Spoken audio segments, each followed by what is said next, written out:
मोह लागे, रात को आऊं कान्हा डर मोह लागे, रात को आऊं कान्हा डर मोह लागे, रात को आऊं कान्हा डर मोह लागे, दिन को आऊं तो देखे, दिन को आऊं तो देखे सारी नगरी, दूर नगरी बड़ी दूर नगरी, दूर नगरी बड़ी दूर नगरी।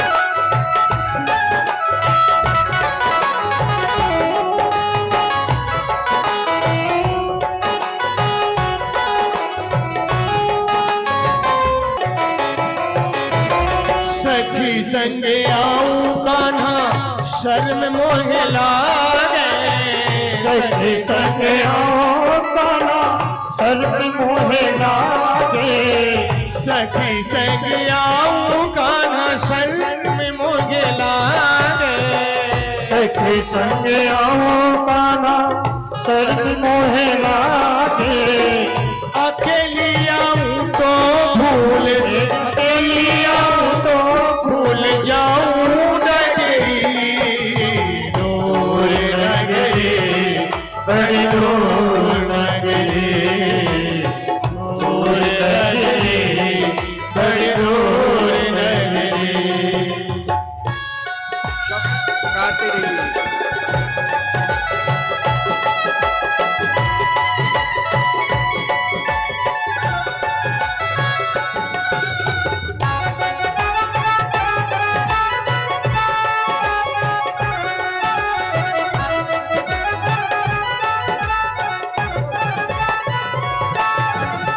धीरे धीरे चलो तो कमर मोरी लचके, धीरे चलो कमर मोरी लचके, धीरे धीरे चलो तो कमर मोरी लचके, धीरे धीरे चलो तो कमर मोरी लचके, ओ झटपट चलूं तो छलकाए गगरी, झटपट चलूं तो छलकाए गगरी, दूर नगरी बड़ी दूर नगरी, दूर नगरी बड़ी दूर नगरी।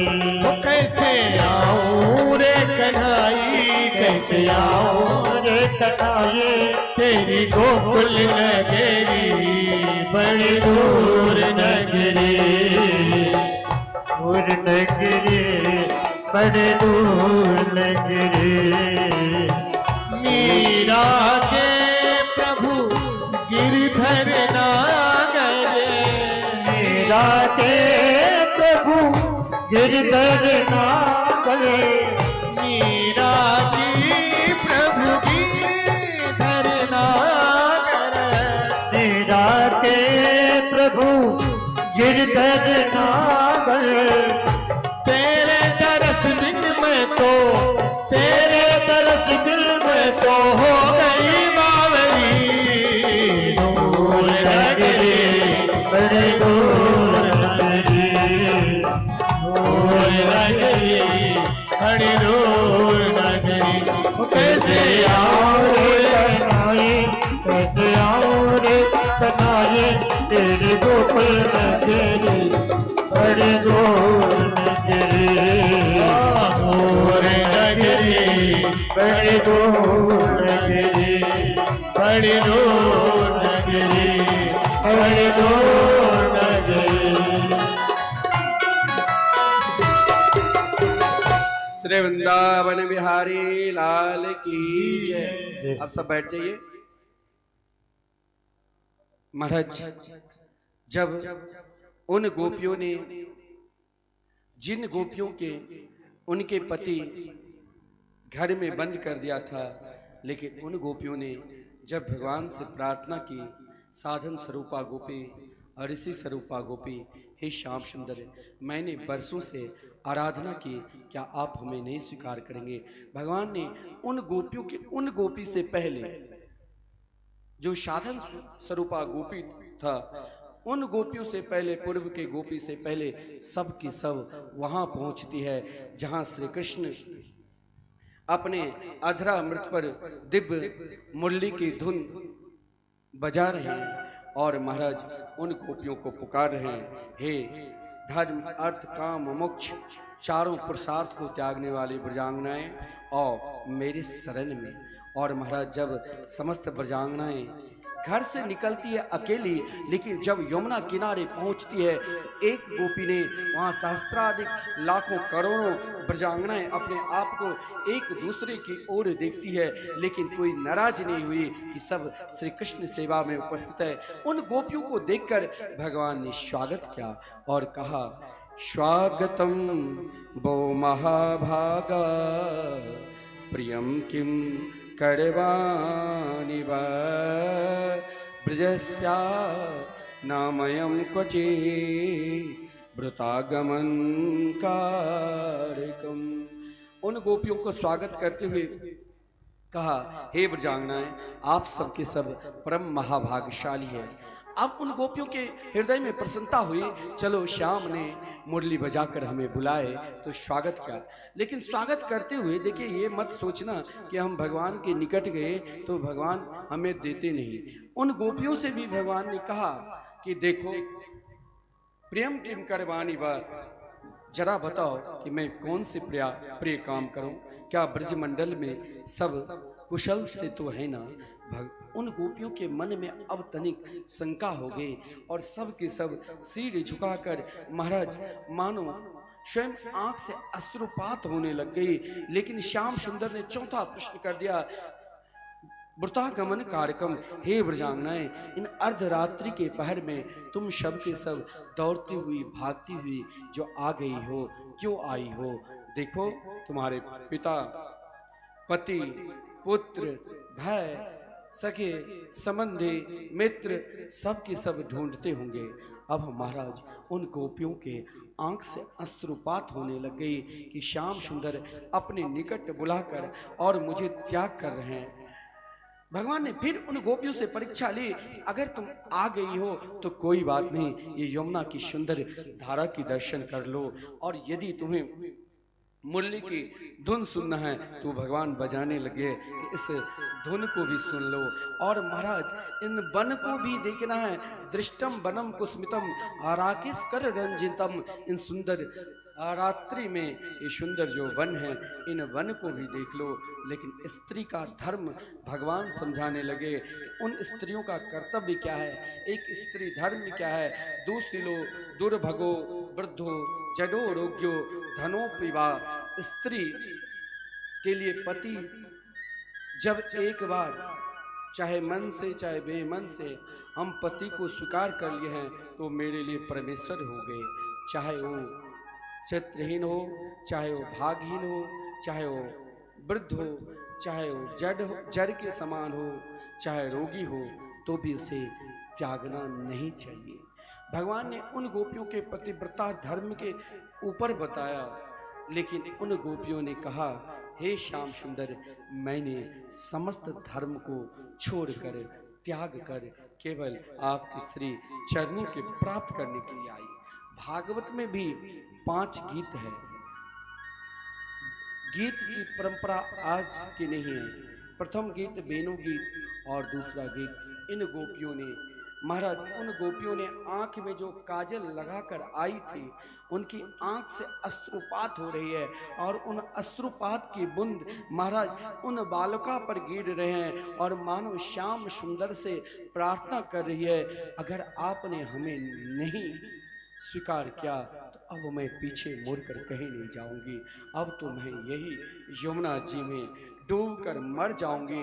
लेकिन हे श्याम सुंदर, मेरे पास किसी प्रकार की इच्छा ही है नहीं है। मैंने अपने समस्त इच्छा इच्छाओं को, समस्त कामनाओं को त्याग दिया। भगवान के हम भक्त हैं, ये कहने से केवल नहीं हो जाएगा। भक्त वही बन सकता है। भात तो सब खाते हो ना, यहाँ भंडारा में तो चावल को जैसे उबाल कर भात बनाते हैं, तो भात सब खाते हो ना, लेकिन भात और भक्त दोनों को महाराज बहुत कष्ट से गुजरना पड़ता है। जैसे महाराज किसान फसल को, खेत में अनाज को फेंक कर आते हैं और वही अनाज फसल के रूप में तनिक बड़ा हुआ, पुनः किसान ने उसे महाराज एक एक को नोच कर दूसरे कीचड़ में फेंक देते हैं। कीचड़ में भी वो महाराज अपने आप को साहस कर कुछ बड़े हुए धान उगते हैं। तो महाराज धान के रूप में जब प्रकट हुआ तो सोचा कि अब हमें स्वीकार करेंगे।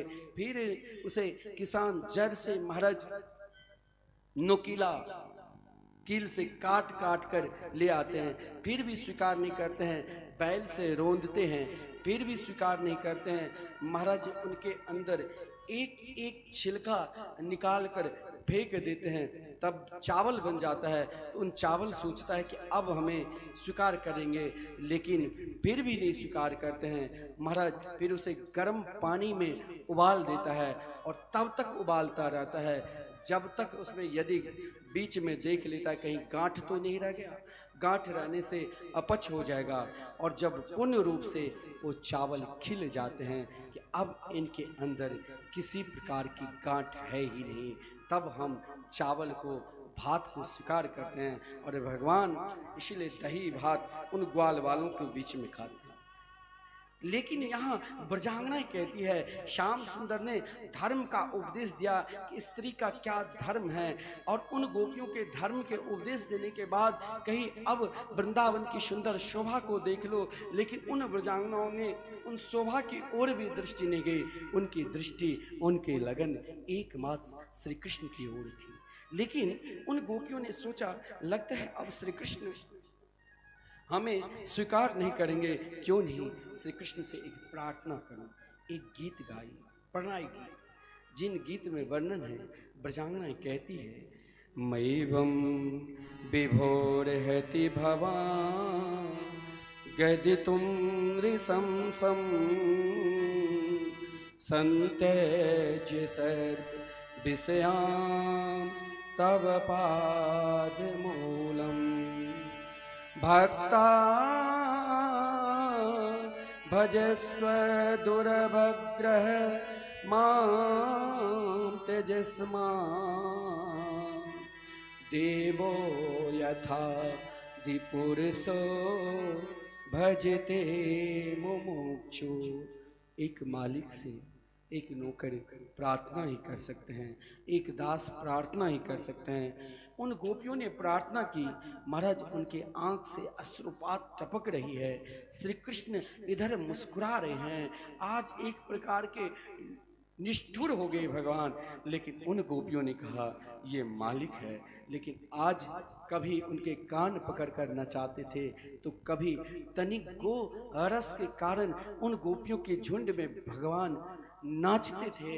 लेकिन आज लगता है भगवान स्वयं स्वामी के रूप में खड़े हैं, और उन गोपी बार बार प्रार्थना करी है, हे श्याम सुंदर, मैंने धर्म, अर्थ, काम, मोक्ष चारों पुरुषार्थ को त्याग कर एकमात्र श्री कृष्ण के चरणार बिंद के प्राप्ति करने के लिए आई हूँ। हे मेरे गोविंद, हे मेरे गोपाल, आप मुझे स्वीकार कर लो।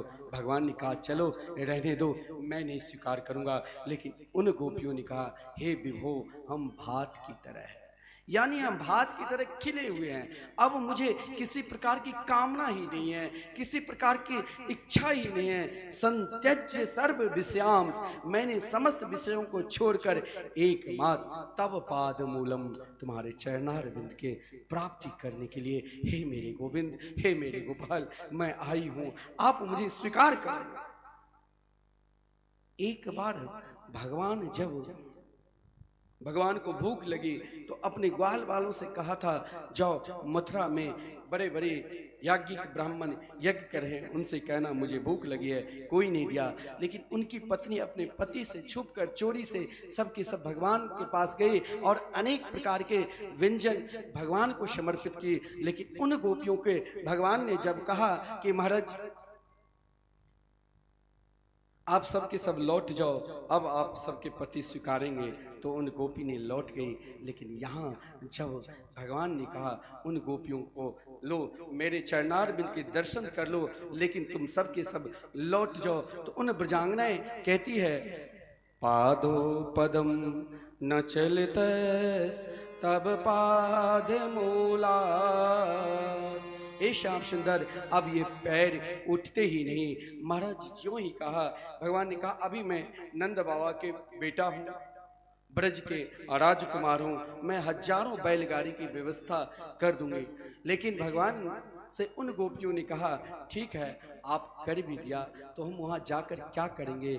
यामा कथम ब्रज मथो करवाम किम्बे, बोले तुम फिर दही मथना, अपना काम करना, पति की सेवा, सगे संबंधी की सेवा, अपना धर्म करना।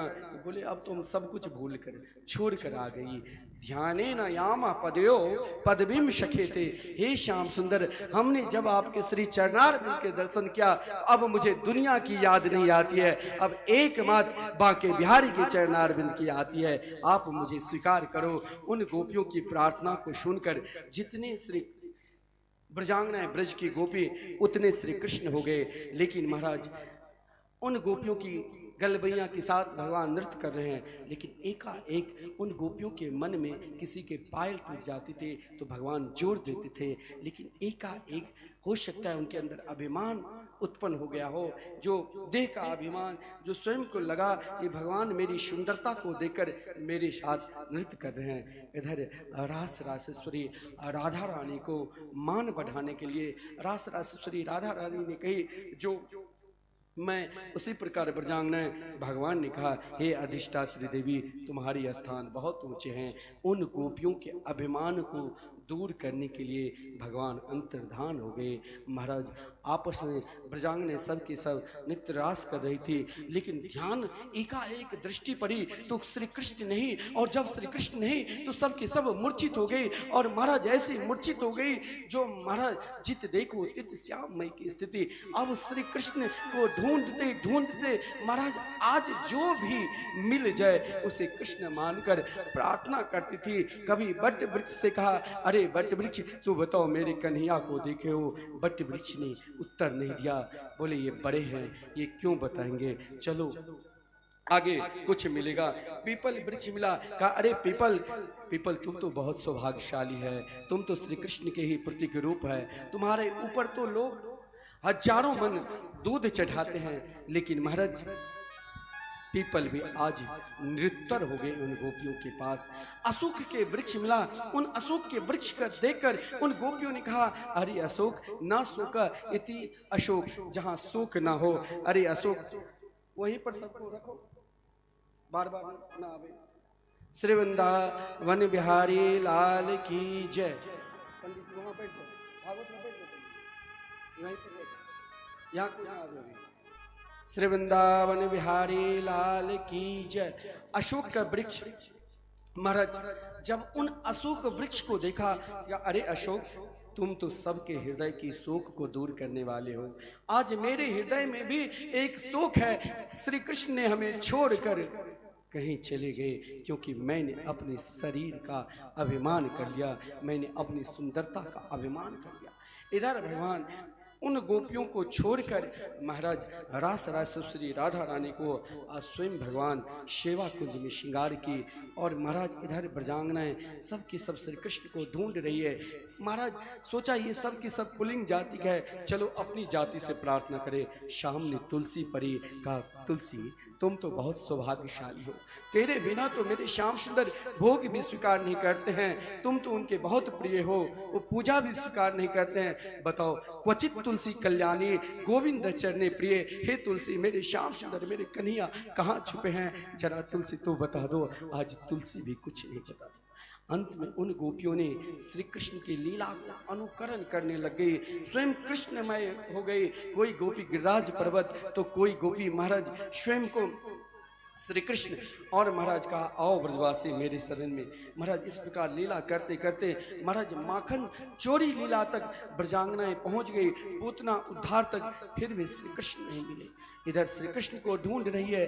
कभी महाराज पृथ्वी को देखकर प्रार्थना करते, अरे पृथ्वी तुम तो एक माता की तरह हो, और पुत्री के जीवन में कष्ट आवे तो सबसे अधिक दुख माता की होती है। तू बताओ मेरे श्याम सुंदर कहाँ हैं? आज पृथ्वी भी निरुत्तर, लेकिन जब तक रास राजेश्वरी राधा रानी की अब कृपा नहीं होगी तब तक उन गोपियों को श्री कृष्ण मिल ही नहीं सकते हैं, क्योंकि भगवान इधर अन्याराधितो नूनम भगवान हरिश्वर। रास राजेश्वरी राधा रानी के नाम भागवत में छुपे हुए हैं, क्योंकि श्री सुखदेव जी के सदगुरु श्री राधा रानी हैं। महाराज शास्त्र में कहा गया है अपना नाम आत्मनामा गुरु नामा नामाति कृतनस्य च। अपना नाम भी बार बार नहीं लेना चाहिए, और अपने पति का नाम भी बार बार नहीं लेना चाहिए। प्यार से अलग से कोई नाम जो जन्म का नाम है वो नाम लेकर नहीं पुकारनी चाहिए। प्यार से आप कुछ नाम लेकर पुकार सकते हैं। अपने गुरुदेव का नाम बार बार नहीं लेना चाहिए, और महाराज जो अति कंजूस है उनका भी नाम बार बार नहीं लेना चाहिए। तो भगवान सुखदेव जी के गुरु रास राजेश्वरी राधा रानी थी, इसीलिए शब्द बोले अन्य आराधितो नूनम। भगवान इधर रास राजेश्वरी राधा रानी के श्रृंगार के राधा रानी ने सोचा इन गोपियों की विरह कातर होकर पुकार रही थी। रास राजेश्वरी राधा रानी ने कृपा की, और जब भगवान श्रृंगार कर दिए तो दर्पण सामने दिया, तो दर्पण देखकर रास राजेश्वरी राधा रानी हर्षित हो गई।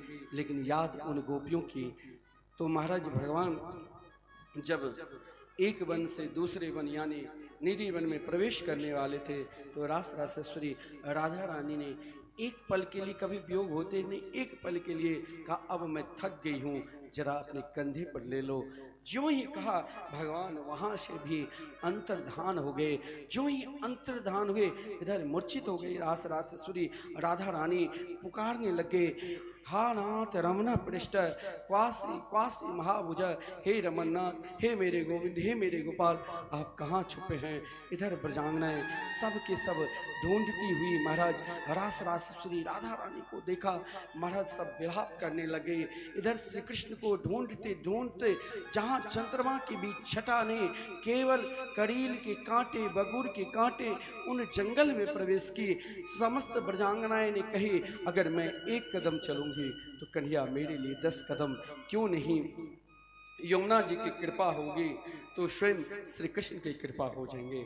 समस्त ब्रजांगनाएं पुनः कालिंदी के पावन तट पे आकर बीच में रास राजेश्वरी श्री राधा रानी को बैठा दिया, और 18 युद्ध है, और इन गीत का नाम यह है गोपी गीत। गोपी गीत का भाव बहुत विलक्षण है। 18 मंत्र है, हम भी 2 4 5 मंत्र का गान करेंगे। इन गोपी गीत का एक विशेषता है, यदि आपको पूजा पाठ में मन न लगे, आज हम बहुत पूजा पाठ कर रहे हैं और कल हमें भगवान की पूजा पाठ आराधना में मन न लगे, तो नित्य गोपी गीत का पाठ करना चाहिए, क्योंकि भगवान के चरणार विंद की भक्ति जगती है। और कभी कभी महाराज हम भजन कर रहे हैं, श्री कृष्ण प्रेम लीला की दर्शन करना है, तो उन दर्शन में भी स्वयं श्री कृष्ण को दर्शन करना है, तो नित्य रात्रि के अर्ध प्रहर में विशेषकर अनुष्ठान भी माना जाता है। श्री कृष्ण प्राप्ति के लिए गोपी गीत का गान करना चाहिए। उन गोपियों के झुंड में बीच में रास राजेश्वरी राधा रानी, इसमें महाराज एक कनक मंजरी छंद है। कनक कहते हैं सोना को, और कनक मतलब धतूरा। जैसे कोई महाराज धतूरा खाकर मतवाले हो जाते हैं, उसी प्रकार श्री कृष्ण के लिए उन ब्रजांगनाएं कृष्ण के लिए मतवाले होकर विरह कातर होकर गीत गा रही है। आइए उन गीत को हम शब्द देखिए। गोपी गीत एक महात्मा कहा करते हैं, गोपी गीत का चाहे तुम अर्थ समझो ना समझो, लेकिन नित्य यदि गोपी गीत का आप रसास्वादन करोगे, पाठ करोगे, तो एक दिन मेरे बांके बिहारी ठाकुर जरूर दर्शन देंगे। क्योंकि गोपी गीत उन गोपियों के अंतिम चरण अवस्था के गीत है और पुकार रही है। आइए हम सब मिलकर श्री कृष्ण दर्शन की कामना से इन गीत को पुकारें। जयति देधिकम् जन्मना प्रजा श्रयते इंदिरा शाश्वतत्रयी दैतदृश्यता दीक्षुतावका त्वयि कृता सवा त्वां विचिन्वते शरदुदासये साधुजाति सयसिजो दरा श्रीमुसाफिरा सूरत नाथ ते शुल्क राशिका मरद ने तो देह बना बीस जला पिना याद राजसा बरस मारुता दुकान समरात्मजा विश्व तो भया वैषवते भयं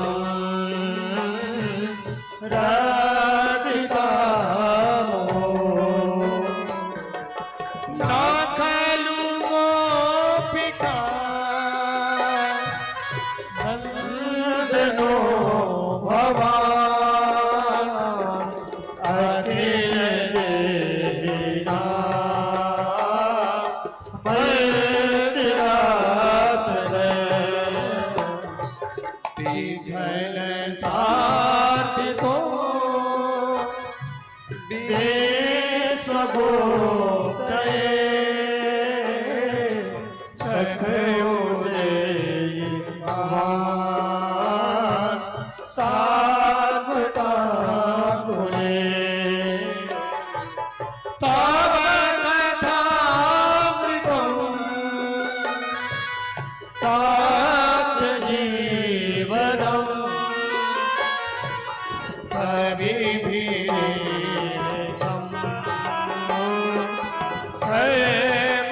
हेमसापहम् श्रवणमण्डलम् श्रीमदाततम् भुवि गृह्णन्ति ते भूरिका जना भुवि गृह्णन्ति ते भूरिका जना। उन ब्रजांगनाएं गोपी गीत बहुत विलक्षण है और इनमें 18 मंत्र है और हर मंत्र में करोड़ों ब्रजांगनाएं श्री कृष्ण के गुणगान करती है। एक ब्रजांगनाएं कहती है जयति तेधिकम् जन्मना ब्रज श्रयत इंदिरा सस्वदत्रयी दैतदृश्यता दीक्षुताबका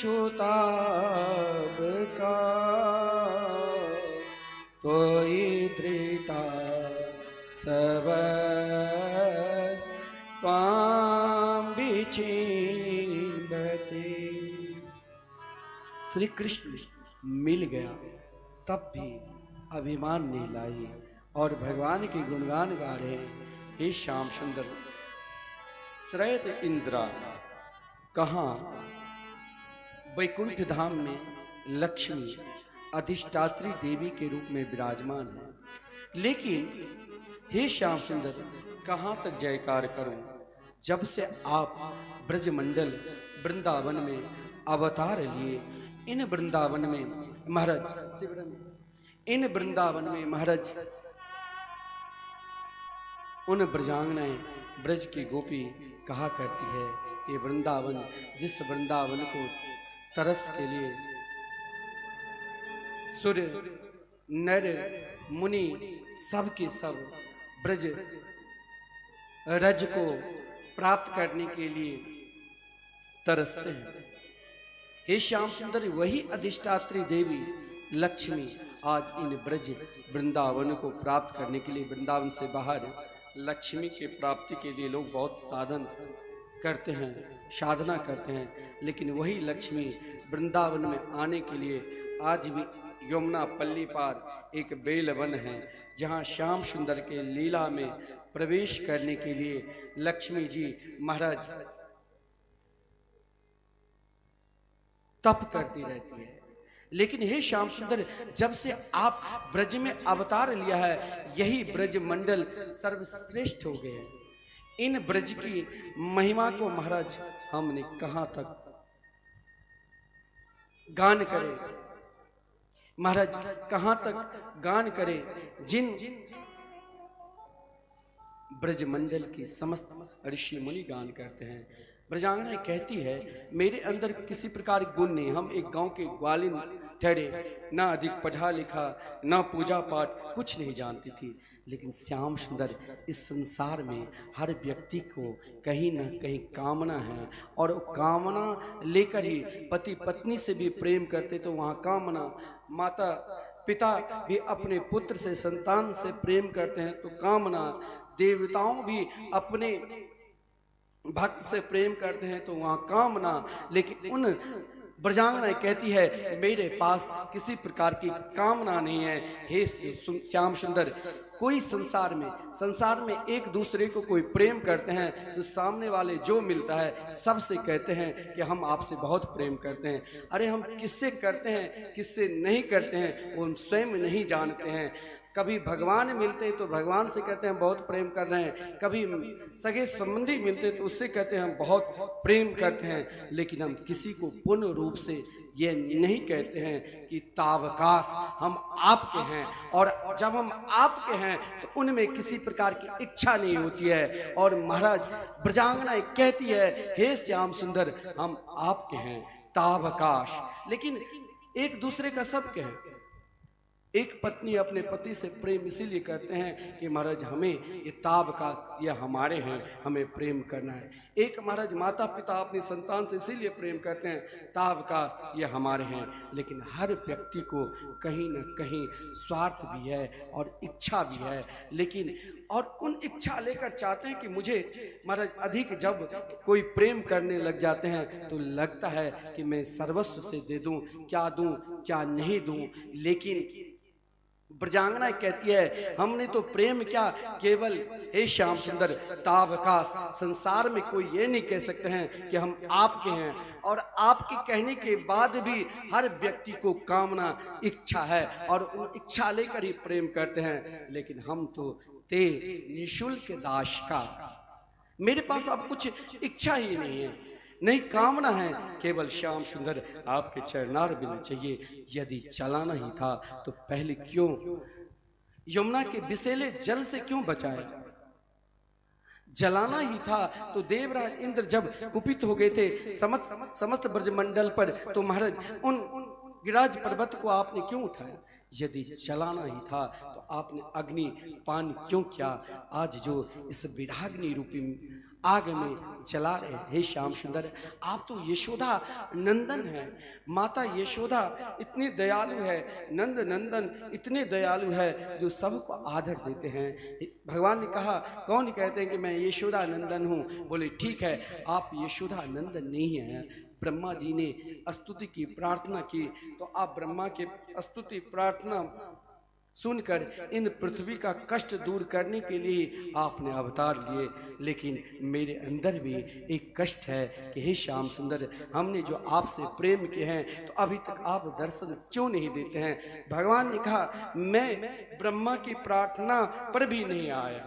अंत में कहा हे सखे, आप तो समस्त प्राणी के विखन सारे थे तो विश्वगुप्त, हे श्याम सुंदर, आप समस्त प्राणी के अंतरात्मा में निवास करने वाले तो जरूर है। उन ब्रजांगना कहती है हे श्याम सुंदर, मैं जानती हूँ जिस समय आप माखन चोरी करके मेरे घर से भाग रहे थे, उस समय उन धूप को देखकर मैंने कहा श्याम सुंदर नीतम नीतम यदि नवनीतम, यदि तुम माखन चोरी करके भाग रहे हो तो कोई बात नहीं, लेकिन माखन से भी सुकोमल आपके चरणार बिंद है।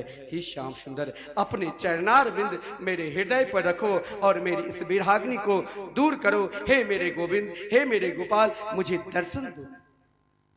लेकिन ब्रजांगना ने कही अगर आपने मुझे दर्शन नहीं दिया तो आपके वियोग में मैं अभी मर जाऊंगा। भगवान ने कहा तेरा प्रेम सही नहीं।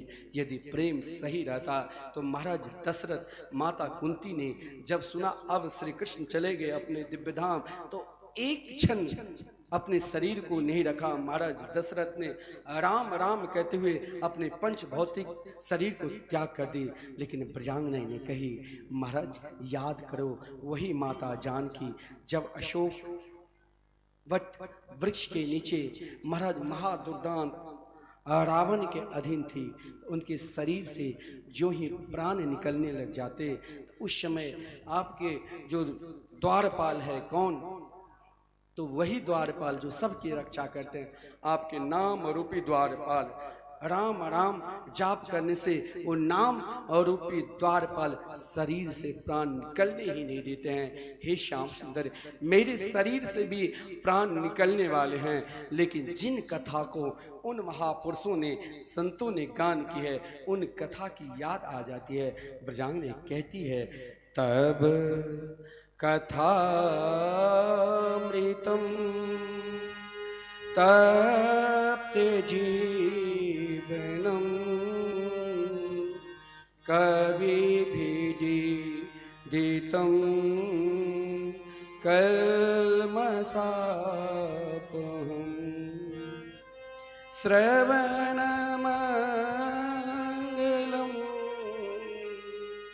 श्रीमदाततं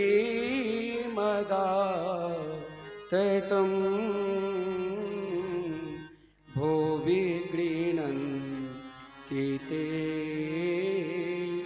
भूरिदा जना। ब्रजांगना ब्रज की गोपिकाएं प्रार्थना करते हैं श्याम सुंदर इस शरीर से प्राण निकलने वाले हैं, लेकिन जो सबके लिए मंगलदायक है, समस्त प्राणी को जो इस संसार में मरणासन अवस्था में भी है उन प्राणी के लिए भी आपकी जो मंगलमयी कथा है वो आनंददायक मंगलदायक है। श्रवण मंगलम, समस्त प्राणियों के लिए मंगलदायक आनंददायक श्रीमदाततम। हे श्याम सुंदर, आपकी कथा है। मेरे शरीर से जब प्राण निकलने लग जाते हैं तो वही प्राण को रोकने के लिए महाराज आपकी मंगलमयी कथा आकर पहरेदार के रूप में रोक देते हैं। हे मेरे गोविंद, हे मेरे गोपाल, मुझे दर्शन दो। देखिए भगवान को सबसे अधिक प्रिय क्या है, जब हम उनके लिए एकांत में जब हम भगवान की पूजा पाठ करते हैं तो उन्हें स्तुति करो, ध्यान करो, लेकिन ध्यान करने के बाद हमें ये कभी नहीं कहो कि भगवान आपने हमें कुछ नहीं दिया। अरे आपने मुझे 2 हाथ दी, पैर दी, आँख दी, बोलने की शक्ति दी, समझने की शक्ति दी, आपने तो मुझे बहुत कुछ दिया। हे मेरे गोविंद, हे मेरे गोपाल, कब मुझे दर्शन दोगे।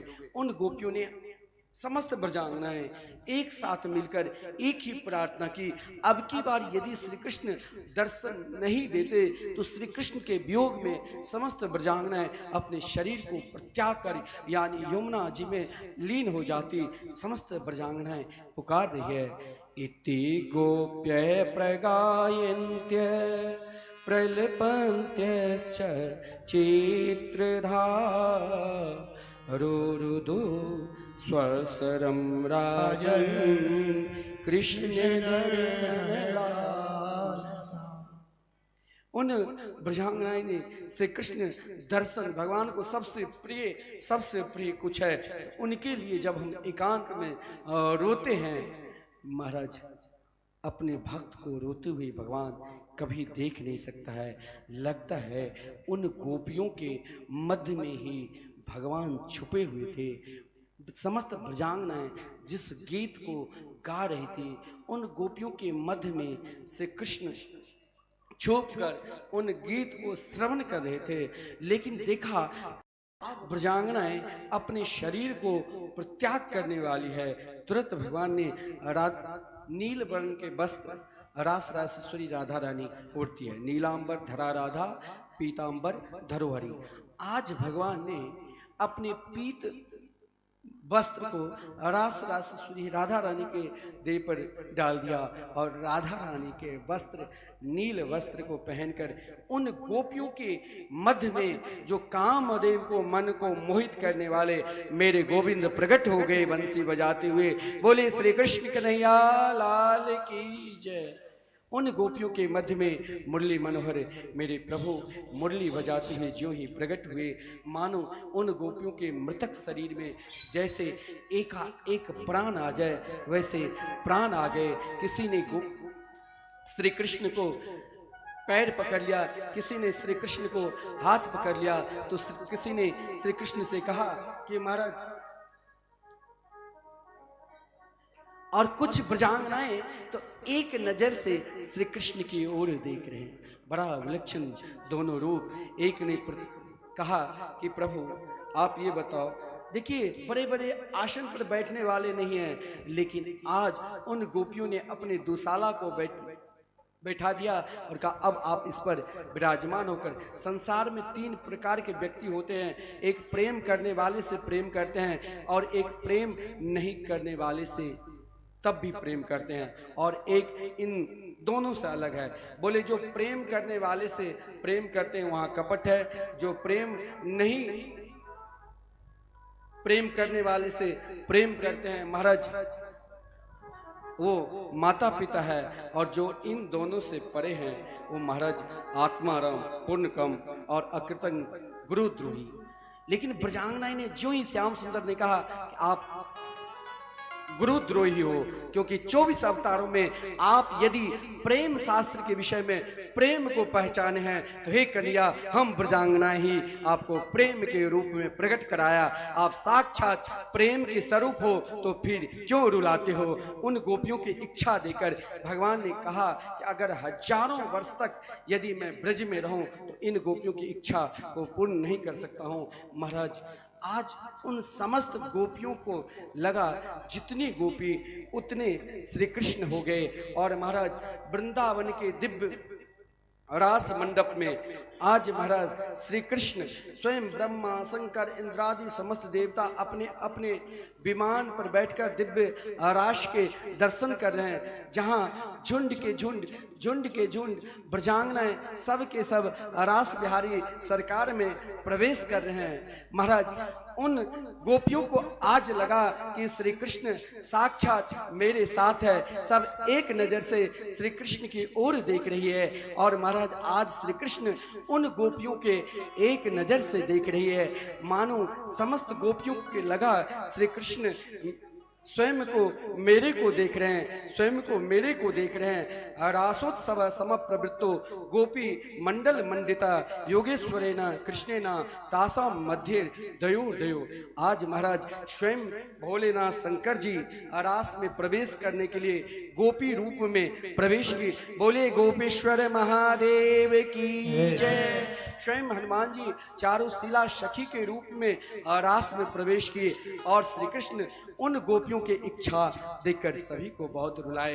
देखिए भाव के साथ हम लोग भी स्वयं को माने कि हमारे हृदय और रूपी सिंहासन एक रास मंडप है, और हम बंसी बज के सारे यमुना के किनारे सब आज देवता सब रास रच्यो है गान कर रहे हैं। यमुना के तीरे हम सब भाव के साथ नृत्य करते हुए ठाकुर जी के साथ हम सब आनंद करें।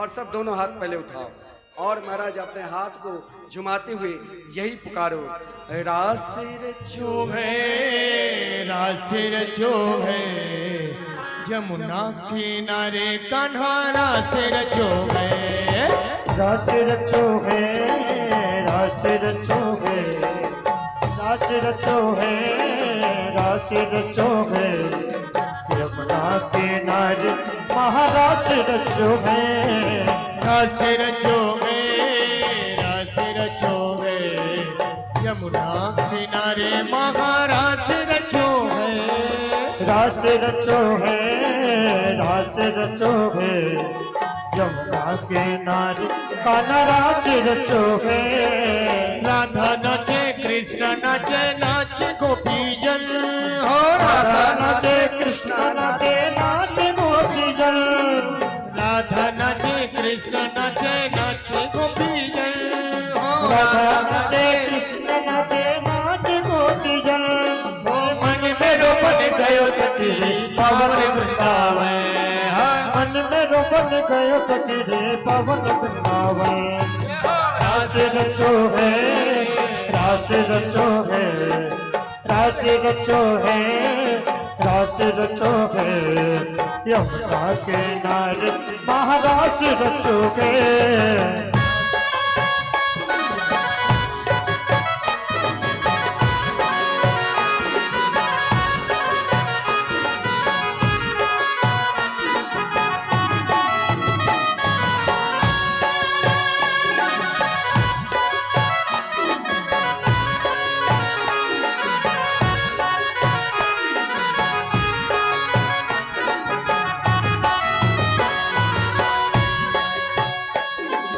सूरज नाचे चंदन नाचे नाचे तारा सूरज नाचे चंदा नाचे नाचे तारा मन में रोपन गयो सखी रे पावन वृंदावन मन मेरो बन गयो सखी पावन वृंदावन जय हो रासिर चोहे रासिर चोहे रासिर चोहे रासिर चोहे यमुना किनारे महारासिर चोहे रासिर चोहे रासिर चोहे यमुना किनारे महारासिर चोहे रासिर चोहे रासिर चोहे यमुना किनारे महारासिर चोहे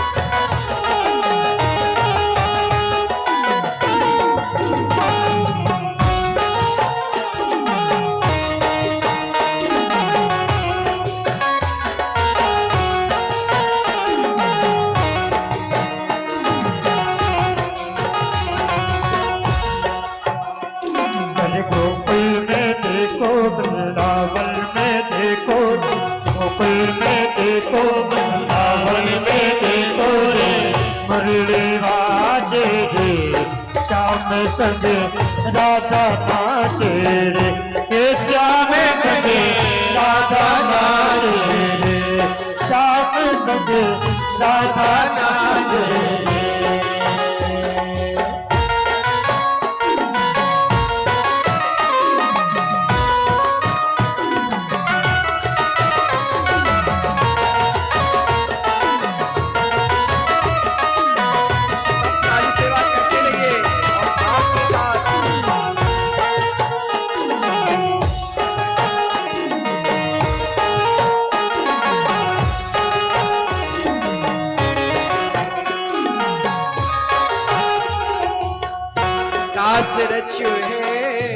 रास रचो है जमुना किनारे कान्हा रास रचो है रास रचो है रास रचो है रास रचो है रास रचो है जमुना किनारे कान्हा रास रचो है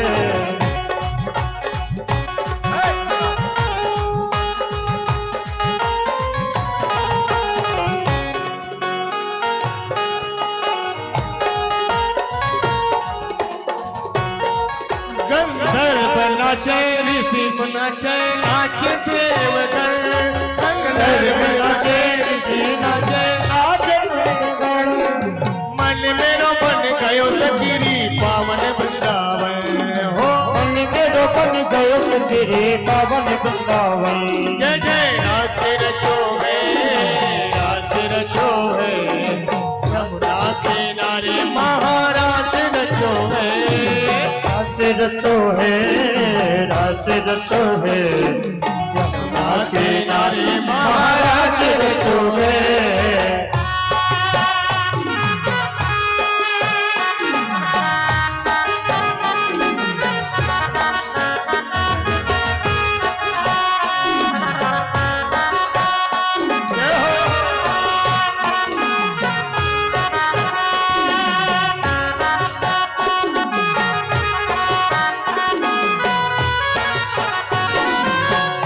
नाचे यमुना नाचे नाचे नदी गण नाचे यमुना नाचे नाचे नदी गण गंगा नाचे यमुना नाचे नाचे नदी गण नाचे यमुना नाचे नाचे हाँ मन मेरो बन गयो सखीरी पावन वृंदावन हो मन मेरो बन गयो तेरे पावन वृंदावन। जय जय रास रचो है रास रचो है यमुना किनारे कान्हा रास रचो है रास रचो है रास रचो है यमुना के नाथ महाराज रचो है।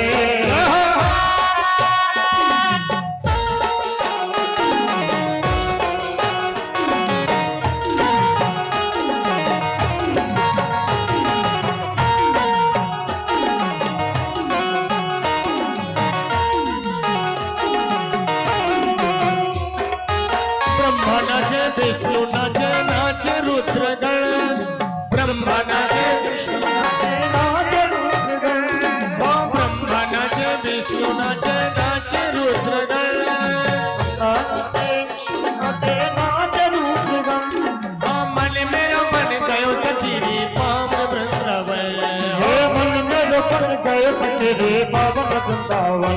जय जय रास रचो है रास रचो है यमुना किनारे कान्हा रास रचो है रास रचो है रास रचो है यमुना के नारे कान्हा रास रचो है। रास रचो है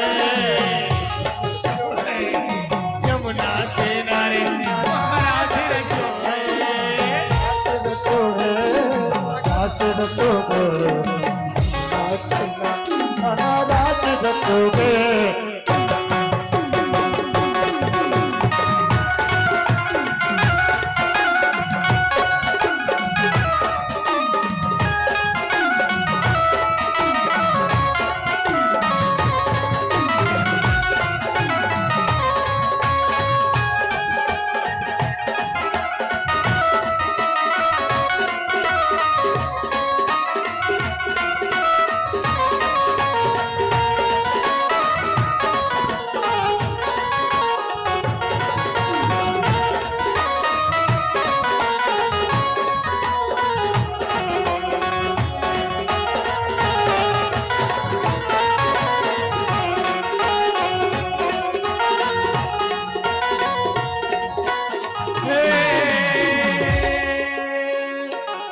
खम्मा मारा नंद जी लाल मोरली प्यारे बगाड़ी खम्मा मारा नंद जी लाल मोरली प्यारे बगाड़ी खम्मा मारा नंद जी लाल मोरली प्यारे बगाड़ी मोरे सूती तुम्हारा सयन भुवन मा मोरी सूती तुम्हारा सयन भुवन मा सामड़्यो जय हो सामड़्यो मोरली नो लाल तुमरी प्यारी बनाड़ी खम्बा मारा नंद जी बनाड़ मोरली प्यारे बनाड़ी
बिहारी सरकार की जय। एक बार देखिए, आप लोग उदास हो गए कि आए और हमें क्या श्री कृष्ण लीला में प्रवेश नहीं मिलेंगे, तो हमारे श्री पूनम चंद जी के बहू बेटी और भी जो उनके साथ रास बिहारी सरकार के साथ नृत्य करना चाहते हैं कि सभी को चाहिए श्री कृष्ण, तो सब भाव के साथ खड़े हो जाइए और महाराज यही पुकारिए, रास रचो है, रास रचो है, यमुना किनारे कान्हा रास रचो है, रास रचो है, रास रचो है, यमुना किनारे कान्हा रास रचो है, रास रचो है, रास रचो है, यमुना किनारे कान्हा रास रचो है।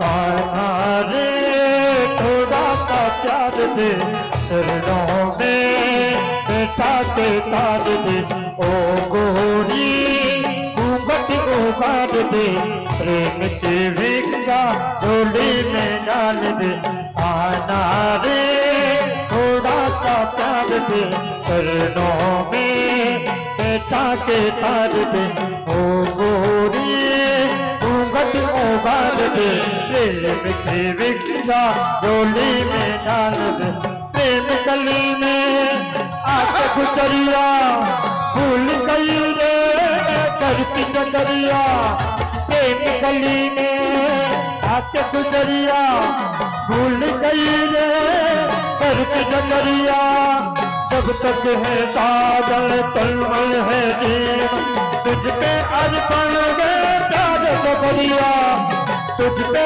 अर्पण है प्यार सबरिया, माया का तूने क्या रंग डाला, बंधन में बंध गया बांधने वाला, माया का तूने क्या रंग डाला, बंधन में बंध गया बांधने वाला, वाला रे थोड़ा सा प्यार दे, बालन को जीवन संभाल दे, वाला रे थोड़ा सा प्यार दे, ग्वालन का जीवन संभाल दे, आना रे थोड़ा सा प्यार दे, चरणों में बैठा के तार दे।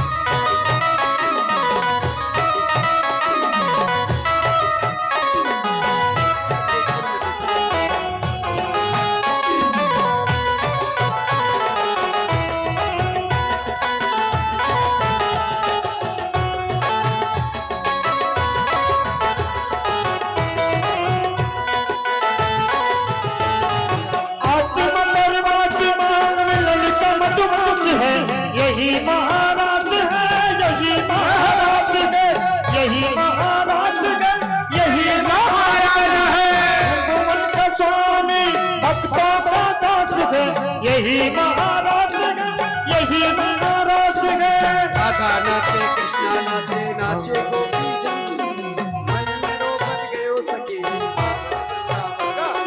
राधा नचे कृष्ण नचे नचे गोपी जन, राधा नचे कृष्ण नचे नचे गोपी जन, मैंने बन गया तेरे पद पद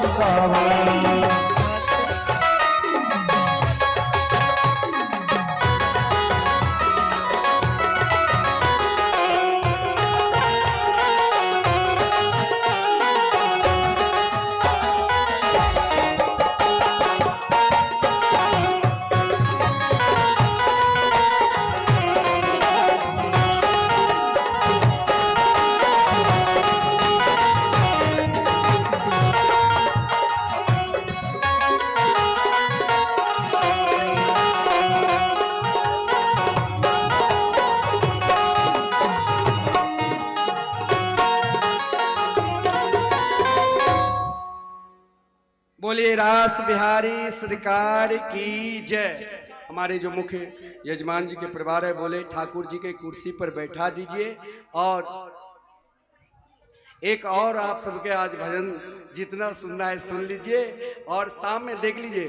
आज रुक्मिणी मंगलमय विवाह उत्सव का हम सब दर्शन करेंगे और आज द्वारकाधीश और रुक्मिणी जी स्वयं द्वारकाधीश गिरिराज जी बनेंगे और रुक्मिणी जी उनकी पत्नी और साथ में उनके जितने बहन सहेली सब आज बड़े आनंद के साथ, जैसे हम घर पे किसी रिश्तेदार की शादी होती है तो क्या करते हैं, कमर मटका कर नाचते हैं और उन कमर मटका कर नाचने से 84 लाख योनि में आना पड़ता है नाचने के लिए। लेकिन भगवान के शादी विवाह में जब कमर मटका कर नाचेंगे और उन अलौकिक रूप का दर्शन करेंगे, जैसे आज गोकुल नगरी में और वृंदावन नगरी में प्रभु के जो सुंदर रूप था, समस्त ब्रजांगनाएं देखकर मस्त है। तो आइए एक भजन का आनंद लेते हुए फिर आप यजमान परिवार सब महाराज पूजन करना, अपना फोटो खिंचाना। आइए, और क्योंकि फिर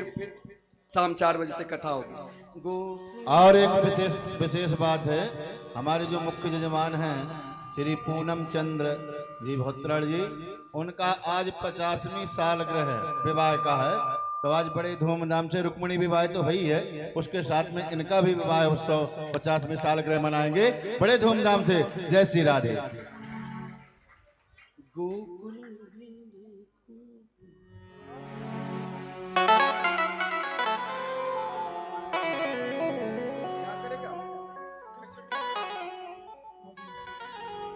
गोकुल में देखो, वृंदावन में देखो रे, मुरली बाजे रे, श्याम संग राधा नाचे रे।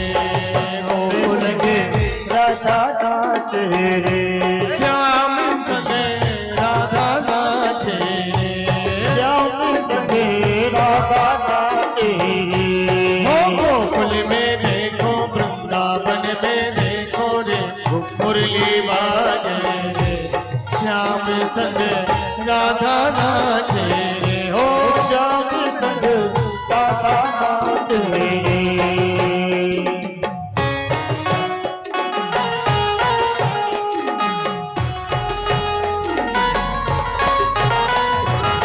छम छम नाचे राधा रानी, सुन के मीठी मुरलिया। ओ छम छम नाचे राधा रानी, सुन के मीठे मुरलिया। श्याम छवि पर सब बलिहारी, गोपी ग्वाल और गैया। श्याम छवि पे सती बलिहारी, गोपी ग्वाल और गैया। सरल सरल चले रे मधुरीपुर मैया हो, देखा गाने रे, श्याम संग राधा नाचे रे। श्याम संग राधा नाचे रे। ओ नचर नचर नचर देखो राधा नाचे रे।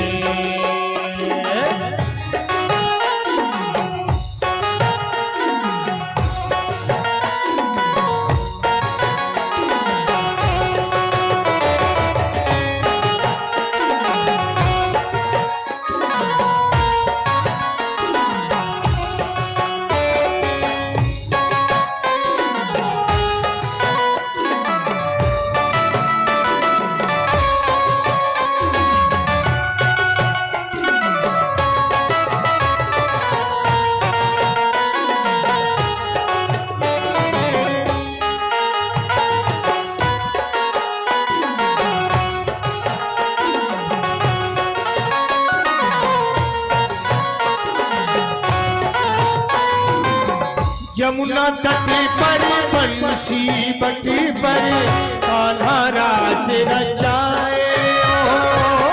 यमुना तट पर बंसी बटी पर कान्हा रास रचाए। गोपी बनकर शंकर आए, गोपेश्वर कहलाए। गोपी बनकर शंकर आए, गोपेश्वर कहलाए। डम डम डमरू बाजे कान्हा की मुरली पे, सब जग नाचे रे, श्याम संग राधा नाचे रे हे श्याम संग राधा नाचे रे हो नाचे रे नाचे रे नाचे रे देखो राधा नाचे रे हे श्याम संग राधा नाचे रे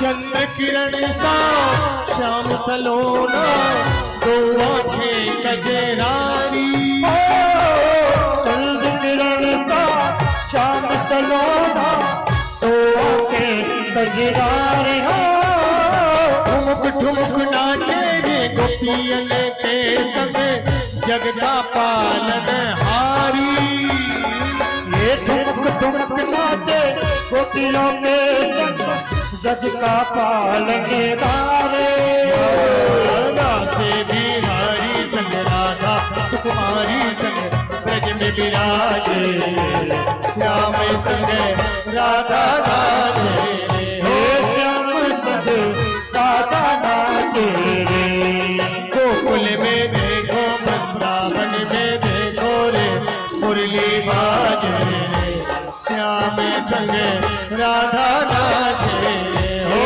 श्याम संग राधा नाचे रे श्याम संग राधा नाचे रे हो हे श्याम संग राधा नाचे रे अरे गोकुल में देखो वृंदावन में देखो रे राधा नाचे रे श्याम संग राधा नाचे रे संग राधा नाचे रे हो श्याम संग राधा नाचे रे हे श्याम संग राधा नाचे रे हो श्याम संग राधा नाचे रे हे श्याम संग राधा नाचे रे बोले रास बिहारी सरकार की जय। अब हम कैसेट माध्यम से भी रास बिहारी के भजन का आनंद लेंगे और महाराज जो हमारे नजर से मिला ले तेरा जमाना है किसी से आँख मिला ले तेरा जमाना है ओ मेरे सांवरे तेरे लब के मुकाबिल गुलाब क्या होगा तू लाजवाब है तेरा जवाब क्या होगा इसीलिए तो कहती हूँ सांवरे ये शाम तेरी बंसी पागल कर जाती है ये शाम तेरी बंसी पागल कर जाती है ये शाम तेरी बंसी पागल कर जाती है ये शाम तेरी बंसी पागल कर जाती है मुस्कान तेरी मीठी घायल कर जाती है मुस्कान तेरी मीठी घायल कर जाती है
जाती है। ये शाम तेरी बंसी पागल कर जाती है। मुस्कान तेरी मीठी घायल कर जाती है। मुस्कान तेरी मीठी घायल कर जाती है।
गगरं प्रसन्नं ज्ञानस्वरूपं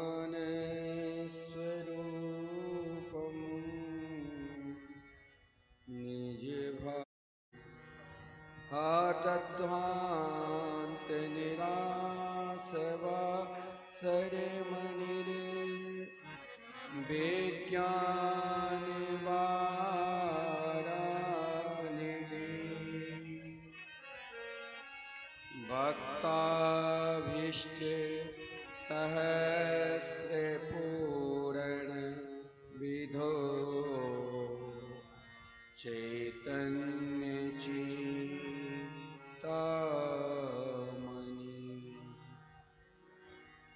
सद्वृंगे सित विष्णु भक्ति नलिनी व्याकुसे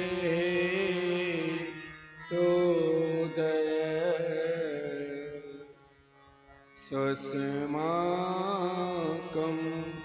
कुरेतां भवार्ति समनं निम्बार्क नामानि। नमस्तस्मै भगवते कृष्णाय कुण्ठमेधसे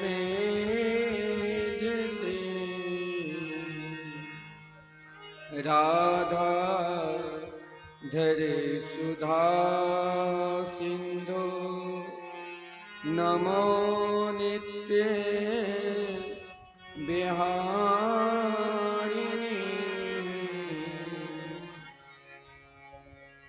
वाञ्छा कल्पतरुभ्यश्च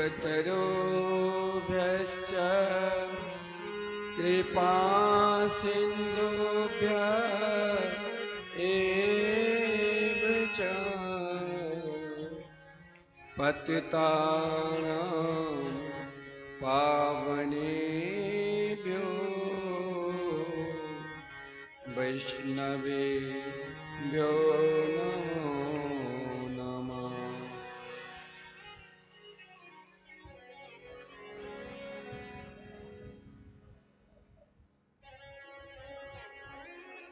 आइए हम सब भाव के साथ 2 मिनट नाम संकीर्तन करें, तत्पश्चात कथामृत का रसास्वादन करेंगे।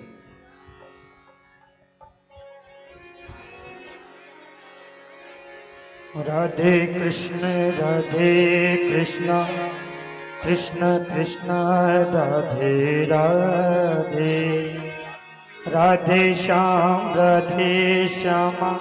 श्याम श्याम राधे राधे। राधे कृष्ण कृष्ण कृष्ण राधे राधे, राधे श्याम श्याम श्याम राधे राधे। राधे कृष्ण कृष्ण कृष्ण राधे राधे, राधे श्याम श्याम श्याम राधे राधे। राधे कृष्ण कृष्ण कृष्ण राधे राधे, राधे श्याम श्याम श्याम राधे राधे। राधे कृष्ण कृष्ण कृष्ण राधे राधे, राधे श्याम श्याम श्याम राधे राधे। राधे कृष्ण कृष्ण कृष्ण राधे राधे, राधे श्याम श्याम राधे राधे। राधे कृष्ण कृष्ण कृष्ण राधे राधे, राधे श्याम श्याम राधे राधे। राधे कृष्ण कृष्ण कृष्ण राधे राधे, राधे श्याम श्याम राधे राधे। राधे कृष्ण कृष्ण कृष्ण राधे राधे, राधे श्याम श्याम राधे राधे। राधे कृष्ण कृष्ण कृष्ण राधे राधे, राधे श्याम श्याम राधे राधे। राधे कृष्ण कृष्ण कृष्ण राधे राधे, राधे राधे श्याम श्याम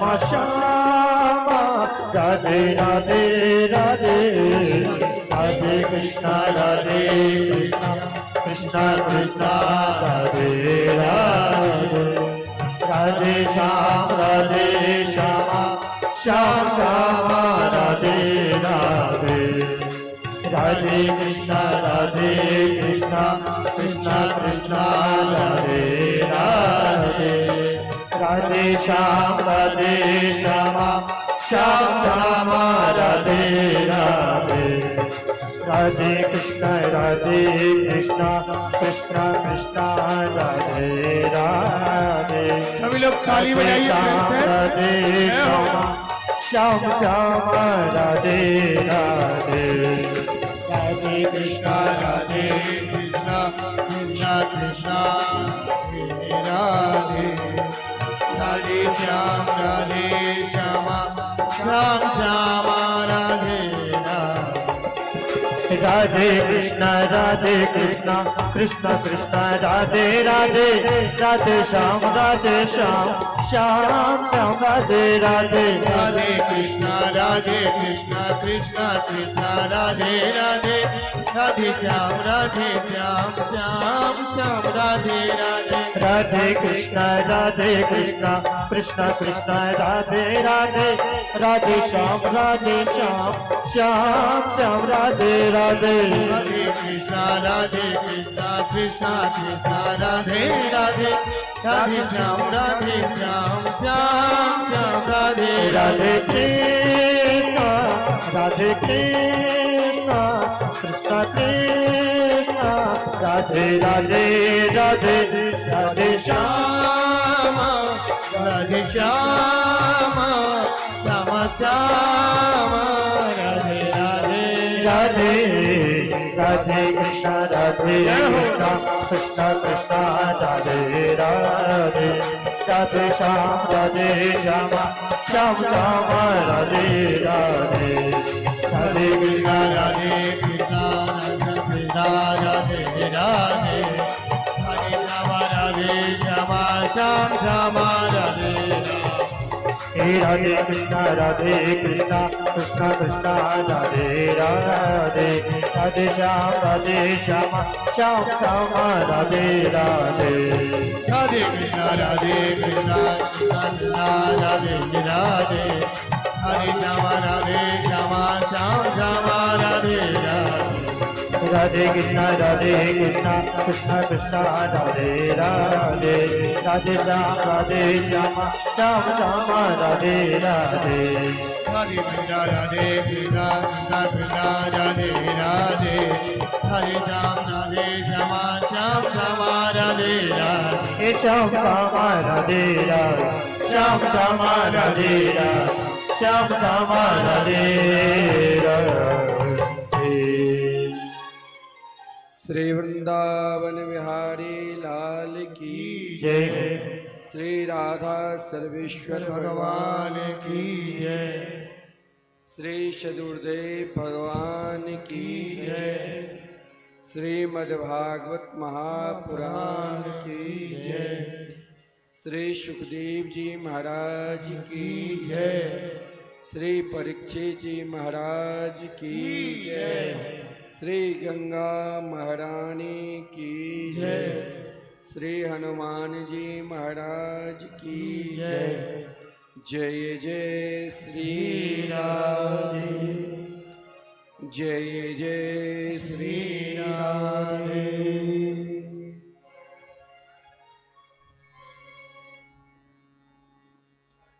श्री राधे आनंद कंद स्वरूप ब्रज पुरंदर नंदन वैदिक प्रतिपाद श्री यशोदा के लाडले लाल श्री नंद नंदन श्री श्याम सुंदर के वांगमयी प्रतिमूर्ति श्रीमद्भागवत सप्ताह कथा ज्ञान यज्ञ के आज छठे दिवस के अंतिम सत्र प्रारंभ होने जा रहे हैं।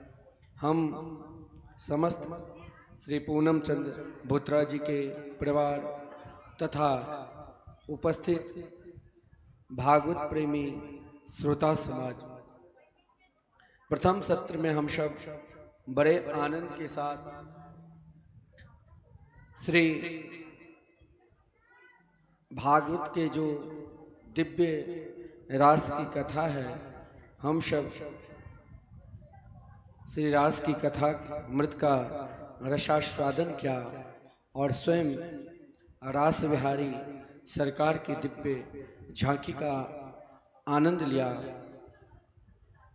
रास की कथा श्रवण कर इसके विषय में कहा गया है, अगर किसी भी प्राणी के हृदय का रोग है, क्योंकि आजकल हृदय रोग से अत्यधिक लोग मरते हैं, तो महाराज जो नित्य रास की कथा मृत का आस्वादन करते हैं या रास पंचाध्याय के नित्य पाठ करते हैं, तो उनके अंदर जो हृदय रोग रूपी बीमारी है वो अपने आप समाप्त हो जाते हैं।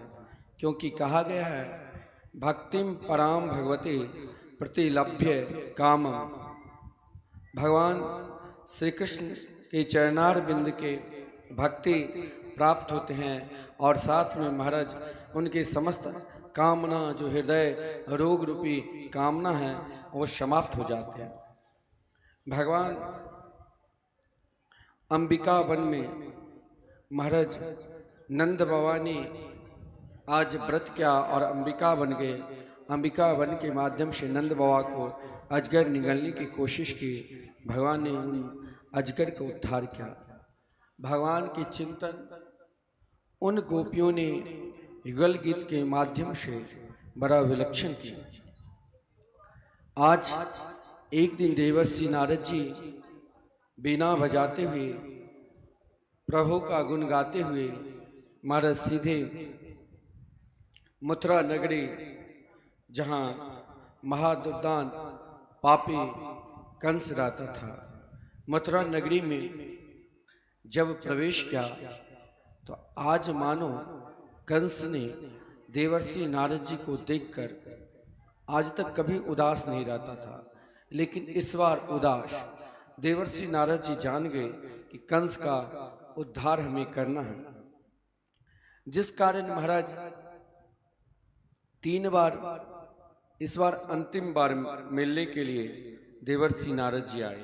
प्रथम बार जब उनके पिता ने यमुना जी में प्रभावित कर दिया था, दोबारा जब वसुदेव जी के प्रथम पुत्र को छोड़ दिया था कीर्तिमान को, और तीसरी बार अब कंस ने, क्योंकि अभी अभी महाराज भगवान ने अरिष्टासुर, व्योमासुर तथा केसी नाम के बलशाली असुर का भगवान ने उद्धार किया।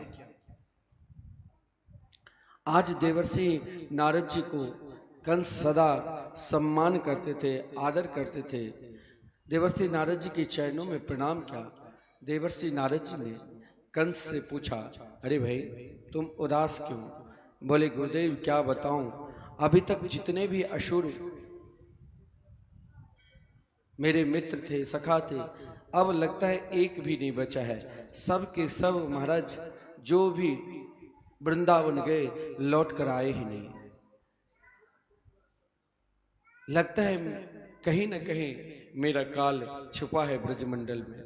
देवर्षि नारद जी मुस्कुराते हुए कहा कि देख, यदि तुम्हें अपना काल को मारना है तो तुम्हारा काल आज भी श्री कृष्ण और श्री बलराम जी के रूप में नंद बाबा के पुत्र बने हुए हैं और समस्त ब्रजवासियों को आनंद प्रदान कर रहे हैं।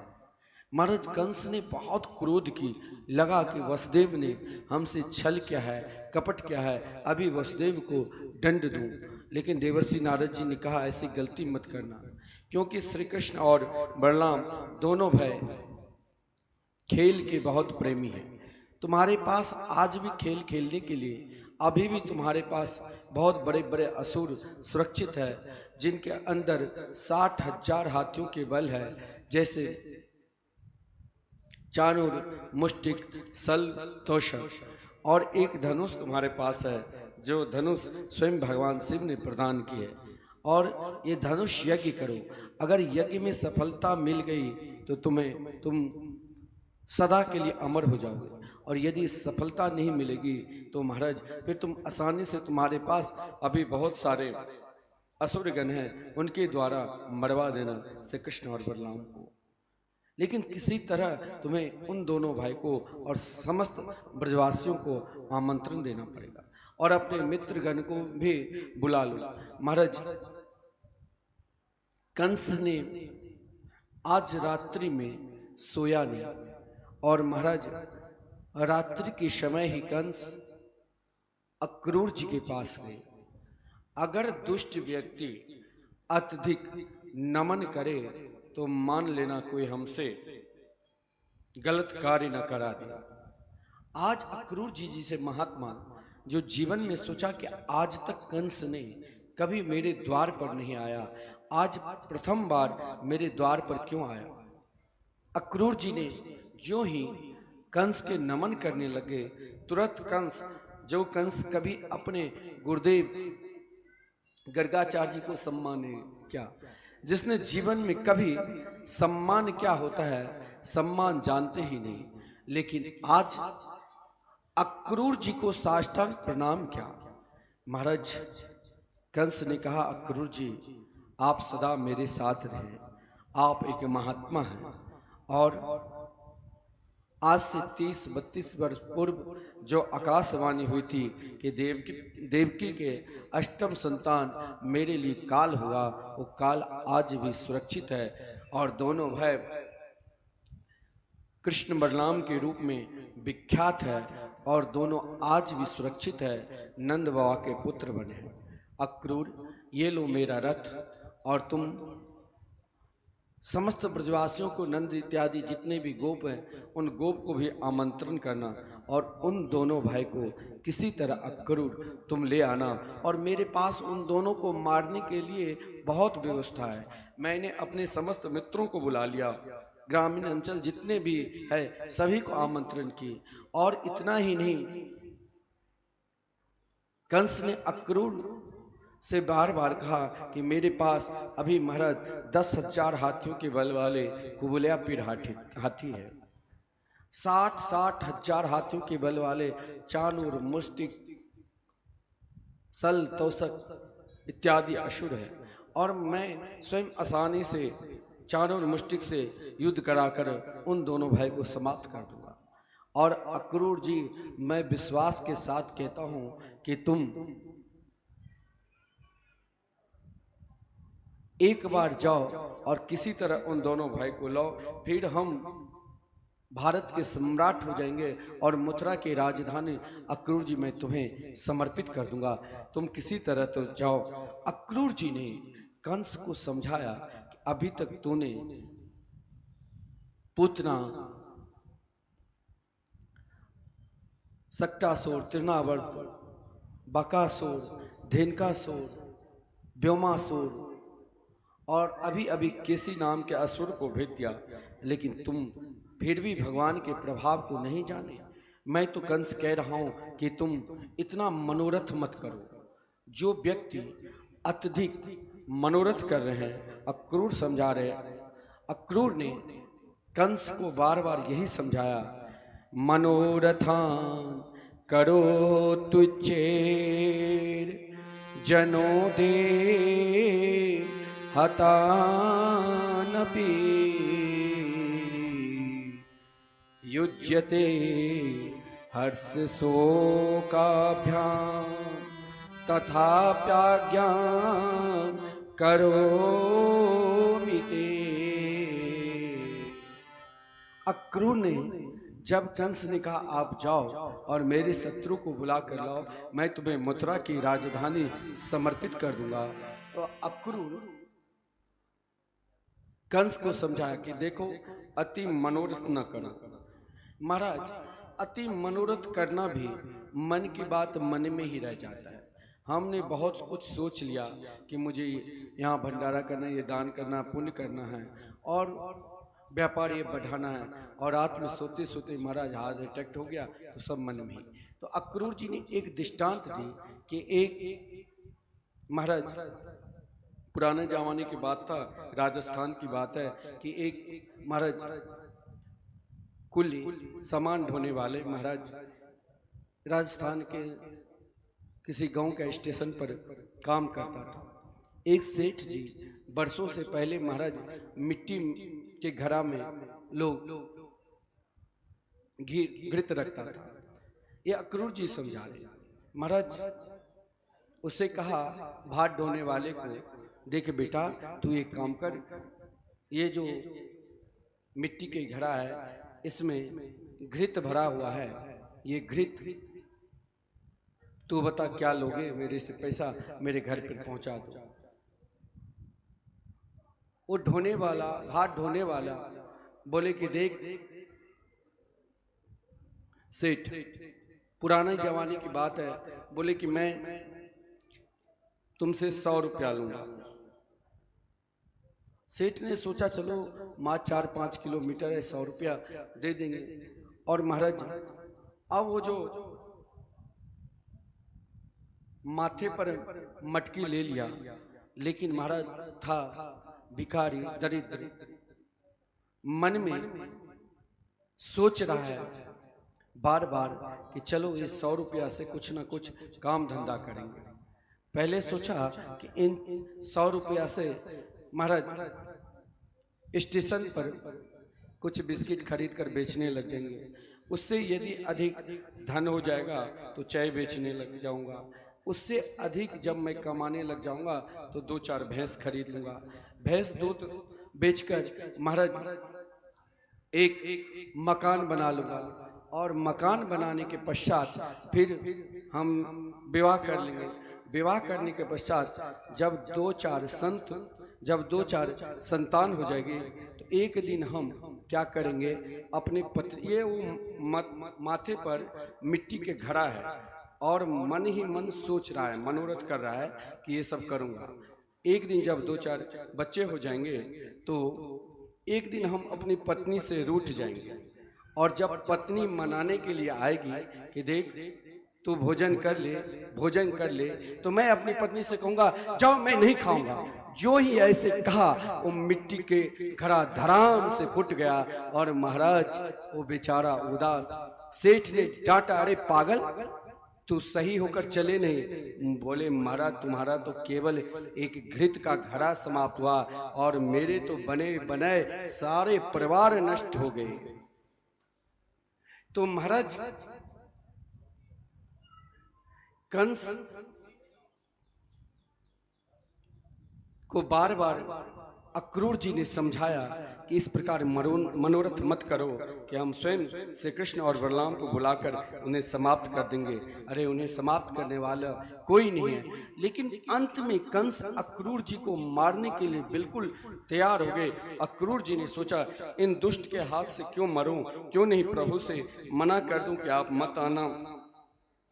कंस की बात मानकर अक्रूर जी ने कहा दो रथ, और जिस रथ पर श्री कृष्ण और बलराम दोनों भाई को लेने के लिए जा रहे थे अक्रूर, मथुरा से वृंदावन केवल 9 किलोमीटर है। लेकिन अक्रूर जी प्रातः काल के समय, गोधूली के समय अक्रूर जी चला, और संध्या समय अक्रूर जी वृंदावन पहुंचते हैं। गोधूली के समय प्रातः काल ब्रह्म मुहूर्त में चलने वाले, मात्र 10 मिनट में पहुंचने वाले अक्रूर जी 10 घंटे में वृंदावन पहुंच रहे हैं। क्योंकि मार्ग में अक्रूर जी अनेक प्रकार की शंका मन में लेकर जा रहा है। क्या भगवान श्री कृष्ण हमें दर्शन देंगे? कभी भगवान श्री कृष्ण हमें यह न कह दे कि महाराज अक्रूर कंस के दूत हैं। फिर अक्रूर जी ज्यों ही रथ चला रहे, रथ चलाते चलाते अक्रूर जी की मन की भावना हुई कि कृष्ण तो परम दयालु है, कृपालु है, हमें कृष्ण कभी नहीं महाराज अस्वीकार करेंगे। अंत में फिर रथ को चलाया, रथ को जाना चाहिए महाराज वृंदावन की ओर, वो रथ सीधे नंदग्राम की ओर हो जाते थे। फिर अक्रूर जी जैसे तैसे अपने मन को बदलकर फिर रथ चलाया। रथ चलाते चलाते अक्रूर जी ने सोचा कि क्या श्री कृष्ण हमें अपना चाचा कहेंगे, क्या श्री कृष्ण हमें अपना बराबर बैठाएंगे, क्या श्री कृष्ण मेरी बात मान जाएंगे? इस प्रकार अक्रूर जी सोचते हुए जा रहे हैं। इधर आदरणीय श्रीमान सुखदेव जी ने कहा श्री कृष्ण गोधूली के समय है, गोचारण करके महाराज गो के पीछे पीछे श्री कृष्ण चल रहे हैं। आज श्री कृष्ण और बलदेव दोनों भाई की शोभा ऐसी हो रही है महाराज, तनिक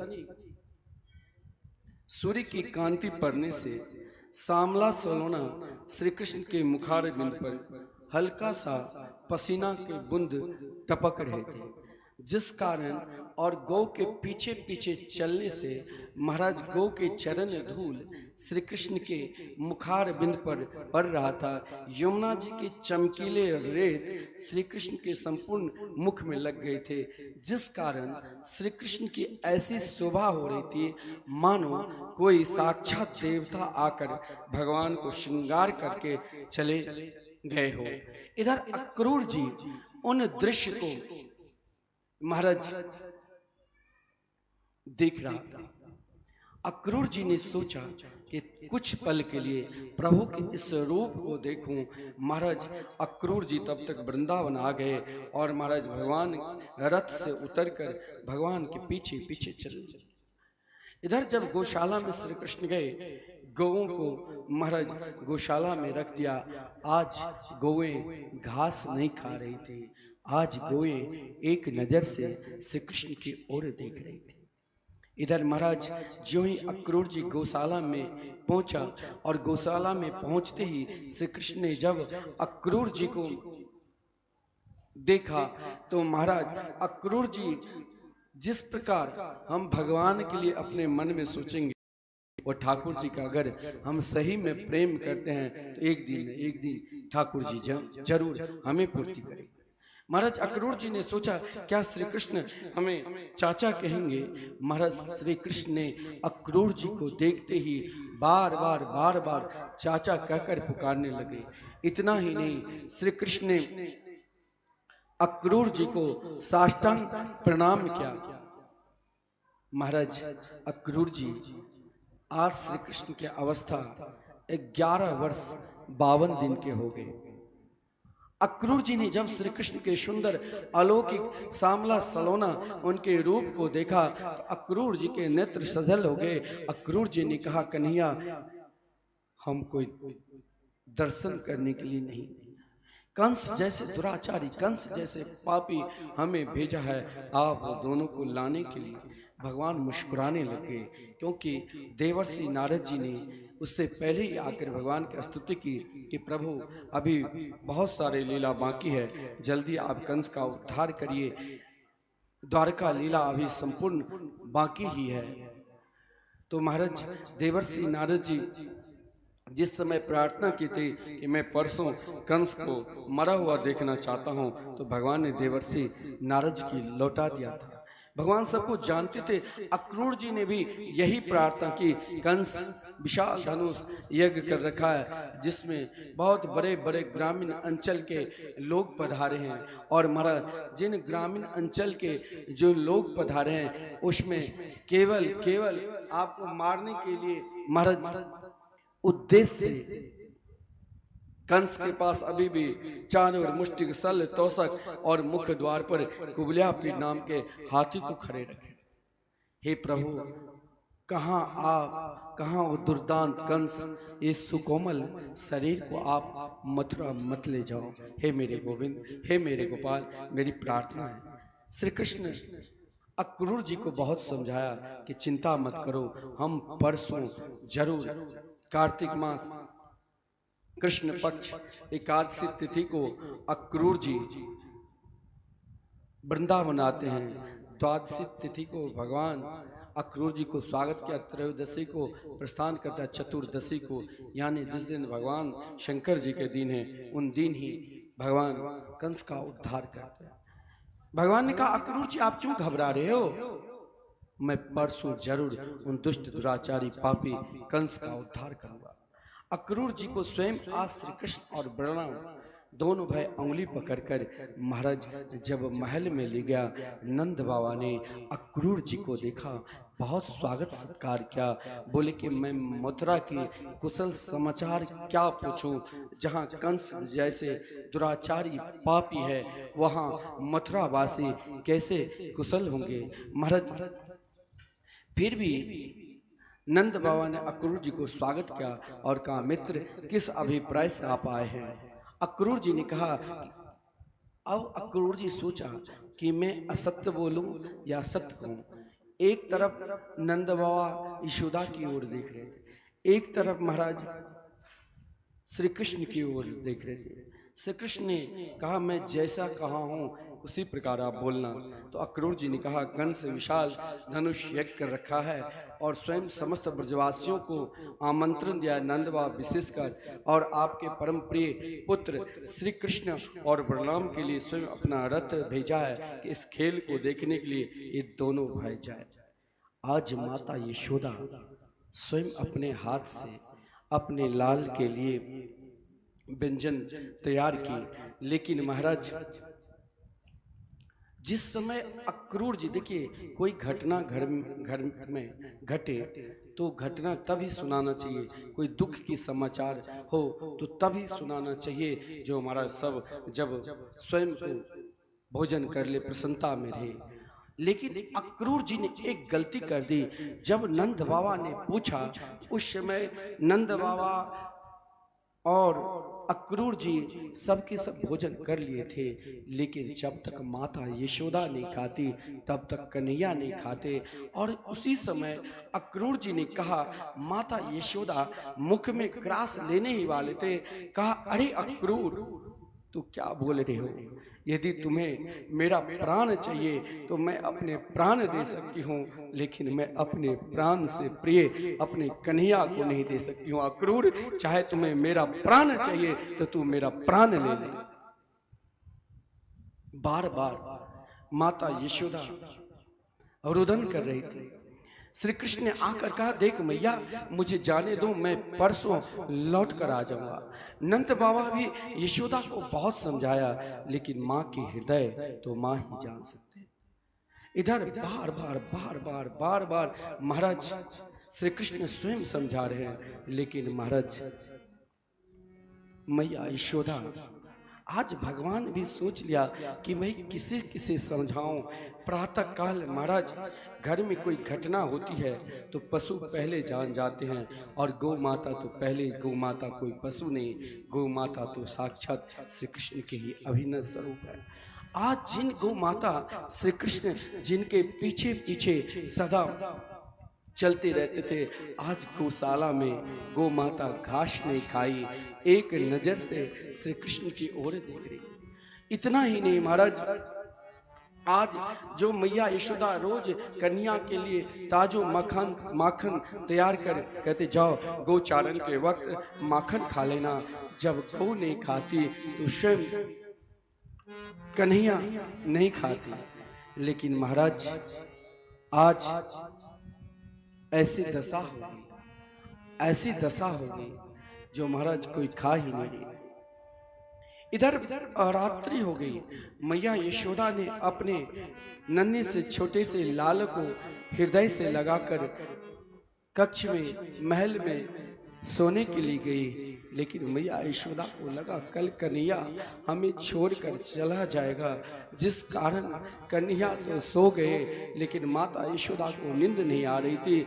माता यशोदा तो आज महाराज रात्रि के समय पलंग से उतरकर महाराज 84 जो खंबे हैं उन खंबे को पकड़ कर रोती थी कि कल से मैं किसे माखन खिलाऊंगी, कल से किसे मैं कनवा कहकर पुकारूंगी। महाराज मैया यशोदा विलाप कर रही है। इधर समस्त ब्रज मंडल में सूचना मिल गई कि कल श्री कृष्ण चले जाएंगे।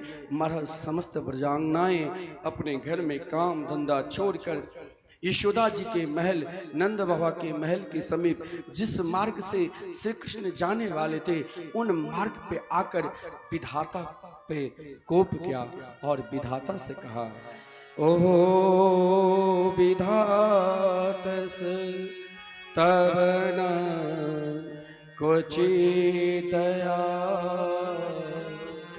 समयोज मैत्र्या प्रणदेन देहिना तां सा कृतार्थां व्योनं च पार्थकं विक्रीडितं तेरे भक्तचेष्टितं यथा। ब्रजांगनाएं उन विधाता को गाली दे रही है, अरे विधाता, जब कभी कभी श्री कृष्ण सामने पड़ते थे और श्री कृष्ण के रूप देकर महाराज उनकी पलक नीचे गिरने लग जाती थी तो ब्रह्मा पर कुपित होता था कि अरे विधाता त्रुटि युगायते, एक क्षण भी श्री कृष्ण के बिना उन गोपियों के करोड़ों युग की तरह लगता था। आज वही कृष्ण जब छोड़ कर जा रहे हैं तो विधाता से यही कहा, अरे विधाता ये अक्रूर नहीं, ये क्रूर व्यक्ति है। सर्वप्रथम तुम तो प्रेम प्रकट करा देते हो और जब उन प्रेम के निकट साथ रहने की इच्छा होती है तब तुम उनसे दूर करा देते हो। मानो इधर भगवान ने अपनी माता को तो समझा दिया, लेकिन रथ पर बैठकर जो ही अक्रूर प्रातः काल के बेला में ही रथ चलाया ताकि कोई ब्रजवासी ना देखे, लेकिन ब्रजांगनाएं ब्रज की गोपी को आज नींद कहाँ। देखा सामने रथ आया, किसी ने मेरा रथ को पकड़ लिया, किसी ने रथ की घोड़ा को पकड़ लिया और स्वयं रासेश्वरी राधा रानी एक नजर से श्री कृष्ण की ओर देख रहा था कि वाह कन्हैया तू कैसे निष्ठुर है रे। रासेश्वरी राधा रानी कुछ निरुत्तर होकर खड़ी थी, कुछ बोल ही नहीं रही। कन्हैया ने उतर कर रासेश्वरी राधा रानी से प्रार्थना की, हे रासेश्वरी आप तो सब जानती हो हम दोनों कभी अलग नहीं होते हैं, ये तो हमारी नित्य लीला है। आप मुझे लीला में सहयोग करने के लिए आगे जाने दीजिए। फिर भी राधा रानी ने निरुत्तर होकर खड़ी है। श्री कृष्ण ने कहा, हे रासेश्वरी लो ये काली कमली जो भगवान ओढ़ कर थे, कहा ये काली कमली ले लो और बंसी ले लो, जब आप पुकारोगे मैं तुरंत आ जाऊंगा। समस्त ब्रजांगनाएं को भगवान ने समझाया। उन गोपियों ने श्री कृष्ण एक शब्द उन गोपियों से कहा कि मैं परसों आ जाऊंगा, लेकिन महाराज उन गोपियों की सांत्वना देकर श्री कृष्ण आगे निकले। लेकिन माता यशोदा जो नित्य श्रृंगार करके रहती थी, आज महाराज हाथ में माखन लेकर गोपियों को सांत्वना दिया श्री कृष्ण, लेकिन माता यशोदा को कौन समझावे। माता यशोदा पागल की तरह महाराज कभी उठती थी, कभी गिरती थी और कभी कृष्ण कृष्ण पुकारती थी। आज माता यशोदा की दशा देखकर महाराज गौएं रुदन कर रही है, वृंदावन के वृक्ष रुदन करने लगे, स्वयं पृथ्वी भी रुदन करने लगी। इधर माता यशोदा की दशा देखकर स्वयं श्री कृष्ण रथ से उतरकर अपनी मैया यशोदा को हृदय से लगा लिया। कहा, कन्हैया मुझे नहीं मालूम तू गांव के रहने वाले, पता नहीं तू प्रथम बार मथुरा शहर जा रहे हो, तुम्हें प्रातः काली ब्रह्म मुहूर्त में भूख लग जाती है, कौन खिलाएंगे कन्हैया, ये माखन लेने जाओ। लेकिन कन्हैया तू एक बात देवकी से मत बताना, मुझे नहीं मालूम था कि तुम देवकी का पुत्र हो, मुझे नहीं मालूम था कि तुम वसुदेव का पुत्र हो। हम तो एक अज्ञान अवस्था में तुम्हें अपना पुत्र मान लिया। देखो कन्हैया मैंने एक मटके के कारण तुम्हें उखल में बांध दिया, तू यदि मथुरा जा रहे हो तो जाओ, लेकिन माता देवकी को यह मत कह देना कि यशोदा ने एक मटके के कारण मुझे उखल में बांध दिया। श्री कृष्ण के नेत्र सजल हो गए। कहा, देख मैया मैं सब कुछ भूल सकता हूँ, लेकिन आज तक नहीं मुझे कोई बांधा है, नहीं बांध सकते हैं, मैं ये कभी भूलूंगा ही नहीं मैया। तूने मुझे, ये तो तूने नहीं बांधा, ये तो तेरा प्रेम बांधा है मैया। माता यशोदा बार बार श्री कृष्ण की ओर देख रही है। समस्त ब्रजांगनाएं महाराज आकर यशोदा को समझा रही है। अंत में कहा, जाओ कन्हैया यदि तुम्हें मथुरा में रहकर सुख मिलेंगे तो तुम्हारी याद में मैं नित्य रो लूंगी, लेकिन मथुरा कभी नहीं जाऊंगा। रथ चल दिया। जब तक ध्वजाएं दिखाई दी तब तो उन गोपियों की चेतना रही, लेकिन एकाएक ध्वजा समाप्त, सबके सब मूर्छित। श्री कृष्ण ने पीछे मुड़कर देखा तो सब मूर्छित अवस्था में पुनः उन्हें सांत्वना दी। अंत में महाराज मैया यशोदा को सब बार बार सांत्वना दे रहे हैं कि परसों लौट कर आ जाएंगे। इधर आज नंद बाबा साथ में जा रहे हैं, लेकिन जिस समय माता यशोदा व्याकुल थी उस समय नंद बाबा स्वयं रुदन करने लगे। रास रासेश्वरी राधा रानी आज एक नजर से जो साक्षात भोली गोपी किशोरी को आज लगता है भगवान दुख देकर जा रहे हैं। सब पुकार रहे हैं, यही कह रहे हैं, छोड़ वृंदा विपिन कुंज यमुना पुलिन श्याम मथुरा चले, श्याम मथुरा चले। छोड़ वृंदा विपिन कुंज यमुना पुलिन श्याम मथुरा चले, श्याम मथुरा चले। माँ यशोदा पितानंद व्याकुल भये, माँ यशोदा पितानंद व्याकुल भये, ग्वाल रोए हमारे कन्हैया चले, कलियों हमारे कन्हैया चले। छोड़ सब से लगन प्राण तन मन हरण, श्याम मथुरा चले, श्याम मथुरा चले। छोड़ वृंदा कुंज यमुना पुलिन श्याम मथुरा चले, श्याम मथुरा चले।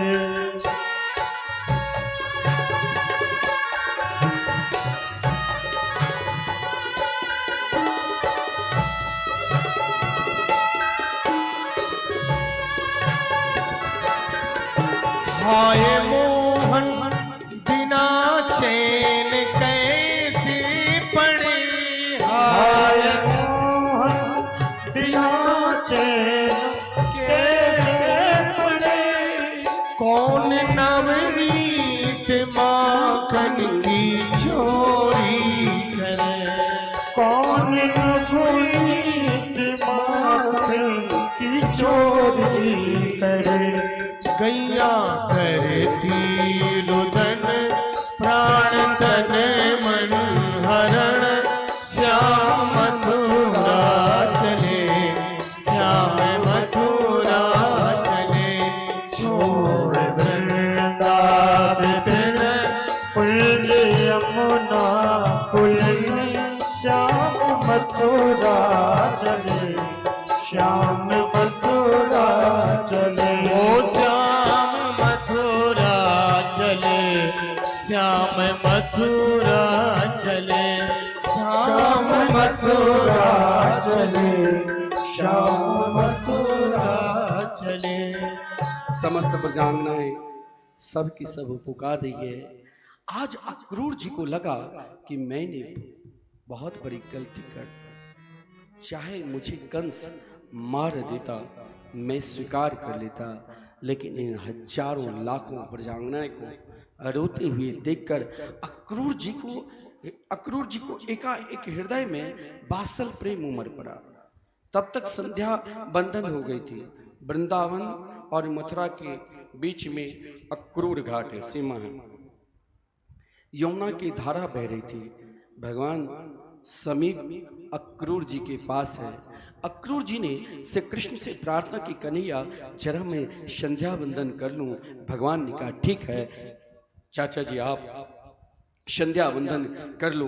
अक्रूर जी संध्या बंदन करने के लिए महाराज गए, लेकिन अक्रूर जी के अंदर जो वात्सल प्रेम था, क्योंकि भगवान आज 11 वर्ष 53 दिन के हो गए।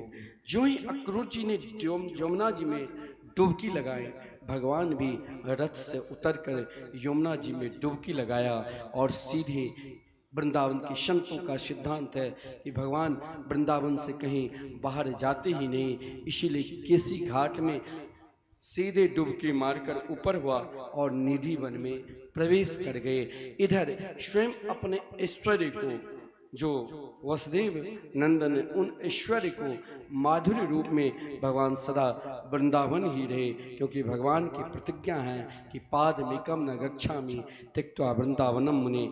इधर महाराज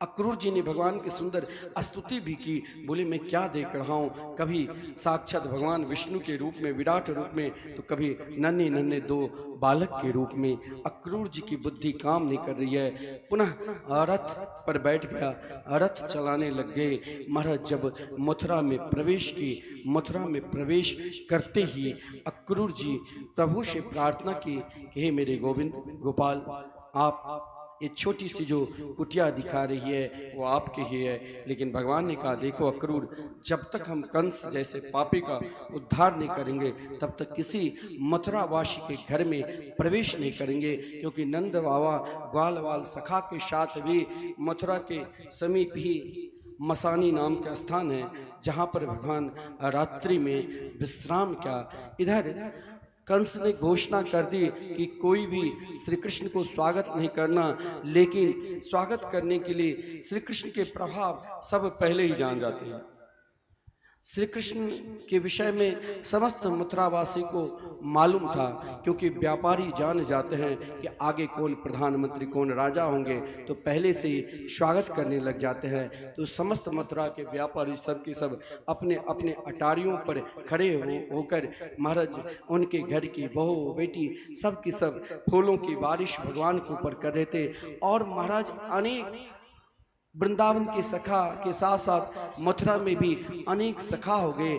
आज श्री कृष्ण मथुरा नगरी में विचरण कर रहे हैं, जिस कारण विचरण करते हुए घूमते हुए जब यमुना किनारे गए तो हजारों वस्त्र बैलगाड़ी पर लाद कर ला रहे थे धोबी, जिनमें से समस्त धोबियों ने जब भगवान को देखा तो लगा कि क्यों नहीं भगवान को समर्पित कर दूं ये वस्त्र, क्योंकि भगवान ने मांगा। लेकिन एक प्रधान जो था उससे जब भगवान याचना की, अरे आप मेरे मामा के नौकर हो तो मेरे भी मामा की तरह, भगवान ने उसे आदर सूचक भाषा की प्रयोग की। लेकिन उन धोबी ने भगवान को गाली देने लग गया, अरे पोखर के पानी पीने वाले, बाजरा की रोटी खाने वाले, क्या तुम्हें राज पोशाक पहनने की इच्छा होगी? मथुरा में आते ही गाली देने लगे। भगवान के सखाओं ने कहा कन्हैया जरा इसे देख लो। एक थप्पड़ भगवान ने जोर से लगा दिया, कड़ा स्पर्श से धोबी को महाराज सिर धड़ से अलग हो गए। वो कौन था? तो महाराज पूर्व जन्म में माता जानकी के विषय में आप शब्द बोले थे। उस समय भगवान मर्यादा पुरुषोत्तम के रूप में अवतार लिया था, लेकिन आज मेरे गोविंद ने उन धोबी का उद्धार किया।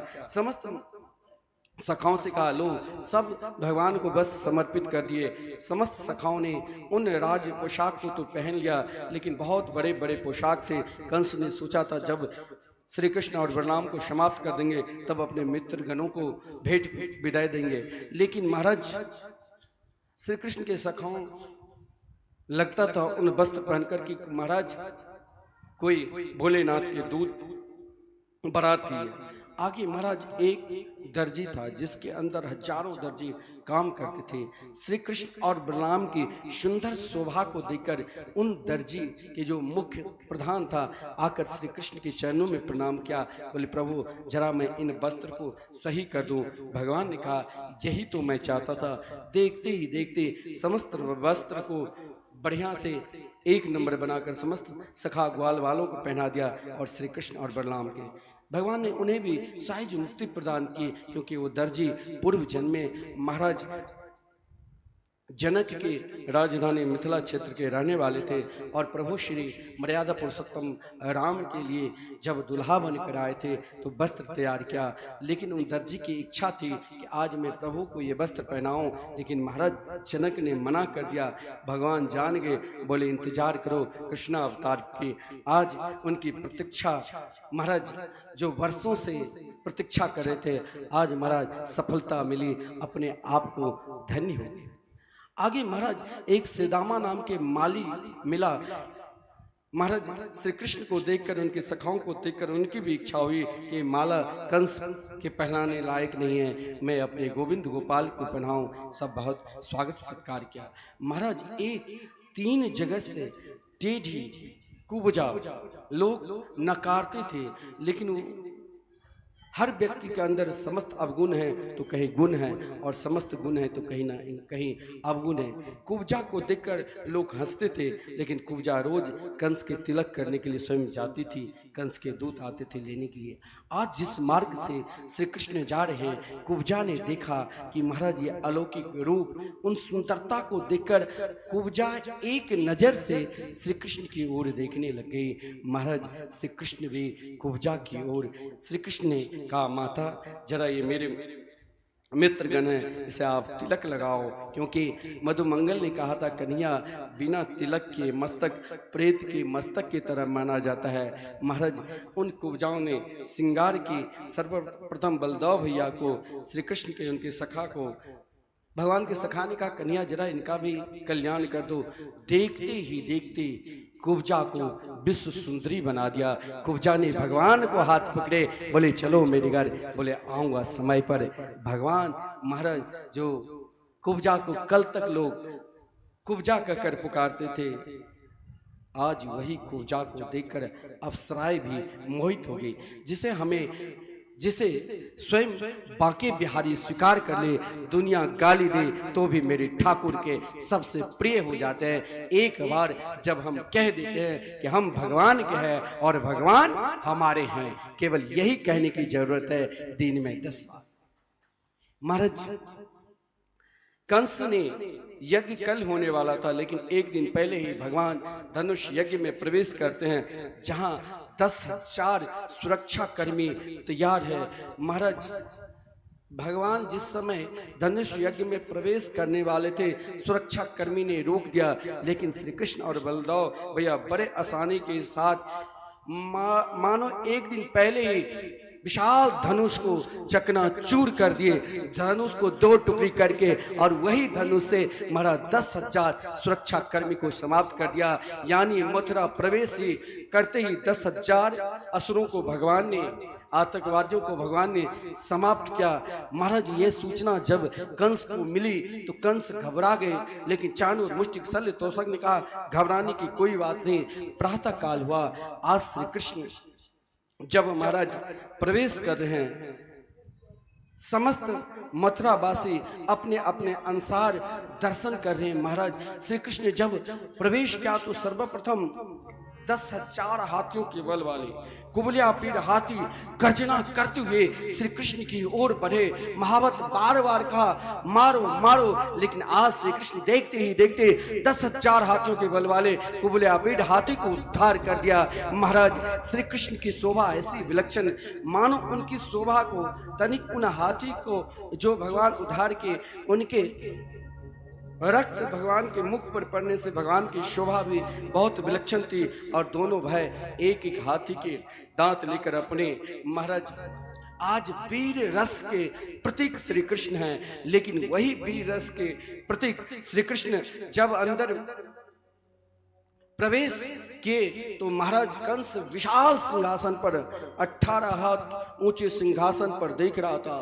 चाणूर मुष्टिक शल्य तोषक सबके सब ताल ठोक रहे थे। महाराज एक कोना में देवकी और वसुदेव भी जेल में बंद होकर देख रहा था। एक कोना में महाराज उग्रसेन भी, समस्त ऋषि मुनि सब अपने अपने जाकी रही भावना जैसी प्रभु मूरत देखी तिन तैसी अपने अपने भाव के अनुसार प्रभु का दर्शन किया। लेकिन महाराज तुरंत भगवान के समीप आगे कौन, तो चाणूर, जिसके अंदर 60,000 हाथियों के बल है। चाणूर ने कहा भगवान से कि महाराज कंस की इच्छा है कि आप हमसे मल्ल युद्ध करो। भगवान ने कहा देखो हम एक ठहरे छोटा सा बालक, मात्र 11 वर्ष 53 दिन की अवस्था है और आप इतने बलशाली, ये क्या शोभा देते हैं कंस को। महाराज इधर नगारा चल रहे हैं, महाराज युद्ध में जैसे नगारा चलते हैं, बड़े आनंद के साथ सब महाराज नगारा बरजा रहे थे कि युद्ध होगा। भगवान ने उसी समय चाणूर को समझाया, लेकिन चाणूर ने कहा कि न बालो न किशोरस्वम बलश्च बलनाम बर लील ये वो हतो ये न सहस्त्र सत्वभूत। तुम नहीं बालक हो नहीं किशोर हो, तू एक बलशाली में सर्वश्रेष्ठ हो। देखते ही देखते 10,000 कुबला पिट हाथी को तूने उद्धार किया। भगवान ने देखते देखते जो ही चाणूर ने भगवान को हाथ पकड़ा, इधर मुष्टिक ने भगवान को हाथ पकड़ा। भगवान देखते ही देखते चाणूर मुष्टिक का उद्धार किया। सामने सल और तोषक दौड़ कर आया। भगवान देखते ही देखते सल तोषक उद्धार किया। विशाल सिंहासन पर कंस घबरा गए और कंस ने कहा बंद करो युद्ध, लेकिन भगवान छलांग लगाकर सीधे उन सिंहासन पर जाकर, जहां 18 हाथ ऊंचे सिंहासन पर कंस बैठा था, और तुरंत भगवान ने जिस प्रकार माता देवकी के बाल पकड़कर रथ से नीचे उतारा था, उसी प्रकार भगवान ने कंस के बाल को पकड़कर नीचे रथ सिंहासन से उतारकर कहा, अरे दुष्ट, याद करो तूने मेरी माता देवकी को जिस प्रकार कष्ट दिया। कंस चिल्ला रहे हैं। भगवान देखते ही देखते कंस को उद्धार कर दिया। बोले कृष्ण कन्हैया लाल की जय। और महाराज समस्त मथुरावासी जय जयकार करने लगे। स्वयं कारागार से अपनी माता देवकी और वसुदेव जी को मुक्त किया। महाराज स्वयं सिंहासन पर भगवान नहीं बैठे, स्वयं महाराज उग्रसेन जी को मथुरा के राजा बनाकर और स्वयं मथुरा की रक्षा के लिए दोनों भाई तैयार हो गए। लेकिन आज मथुरा वासी के हृदय में इतने प्रसन्नता हुई, जो जैसे ब्रजांगना ब्रज की गोपी नाच रही थी, झूम रही थी श्री कृष्ण को देखकर, उसी प्रकार मथुरा के नर नारी कह रहे कैसे ये नन्हे से छोटे से जादूगर है जो सबको मोहित कर दिया। कभी कुब्जा के ऊपर तो कभी गोपियों के ऊपर, कभी हम समस्त भक्तों के ऊपर मोहित कर देते हैं। और इन जादूगर को आज देखने के लिए समस्त मथुरा वासी बड़े आनंद के साथ आ रहे हैं। आइए हम सब भी भाव के साथ पुकारें। कैसा जादू डाला रे या काली कमली वाले ने, कैसा जादू डाला रे या काली कमली वाले ने, ये कैसा जादू डाला रे या काली कमली वाले ने, काली कमली वाले ने मनमोहन मुरली वाले ने, काले कमली वाले ने मनमोहन मुरली वाले ने, ओ काली कमली वाले ने मनमोहन मुरली वाले ने, काली कमली वाले ने मनमोहन मुरली वाले ने। अरे काली, अरे कैसा कैसा जादू डाला रे या काली कमली वाले ने, कैसा जादू डाला रे या काली कमली वाले ने। सब ताली से बात करते रहिए और कन्हैया कृष्ण श्री राधे।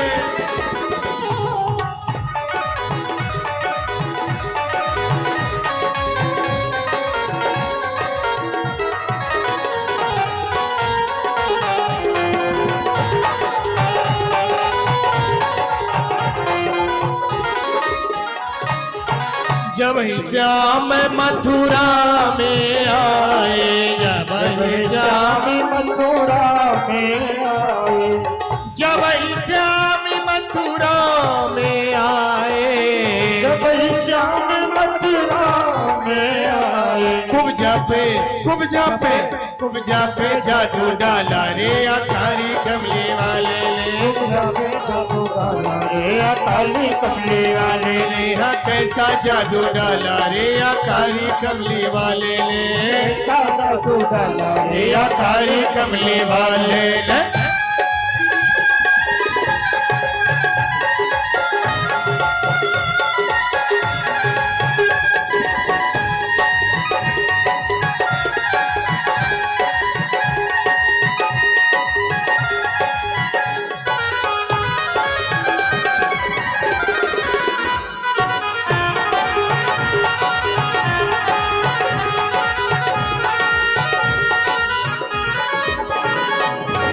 वही श्याम बरसान में आए, जब जब श्याम बरसाने में आए, जब ही श्याम बरसाने में आए, जब श्याम बरसाने में आए, राधा पे जादू डाला रे अकारी कमली वाले, राधा पे जादू डाला रे अकाली कमले वाले, हाँ कैसा जादू डाला रे अकारी कमली वाले ये ले। कैसा जादू डाला रे अकाली कमले वाले ने।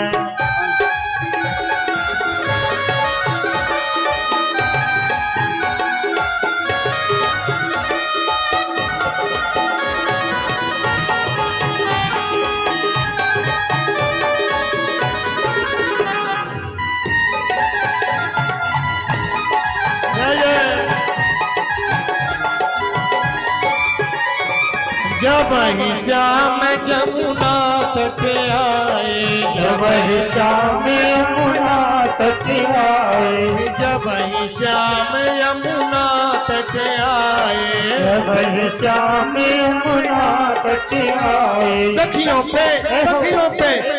पे जादू डाला रे अकारी कमली वाले ये ले। सखियों पे जादू डाला रे अकाली कमले वाले ने। हाँ कैसा जादू डाला रे अकारी कमली वाले ये ले। कैसा जादू डाला रे अकाली कमले वाले।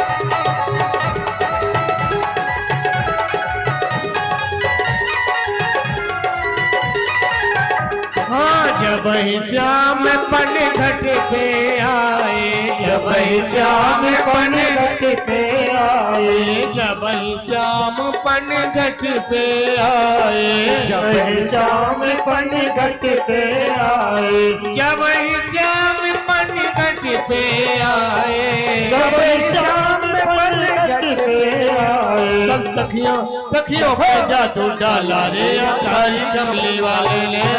जादू डाला रे अकाली कमले वाले ने। हाँ कैसा जादू डाला रे अकारी कमली वाले ने। कैसा जादू डाला रे अकाली कमले वाले ने। अकारी कमली वाले ने मनमोहन मुरली वाले ने।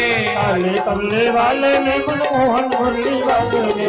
कैसा अरे कैसा जादू डाला रे अकारी कमली वाले ने। कैसा जादू डाला रे अकाली कमले वाले ने। हाँ कैसा जादू डाला रे अकारी कमली वाले ने। कैसा जादू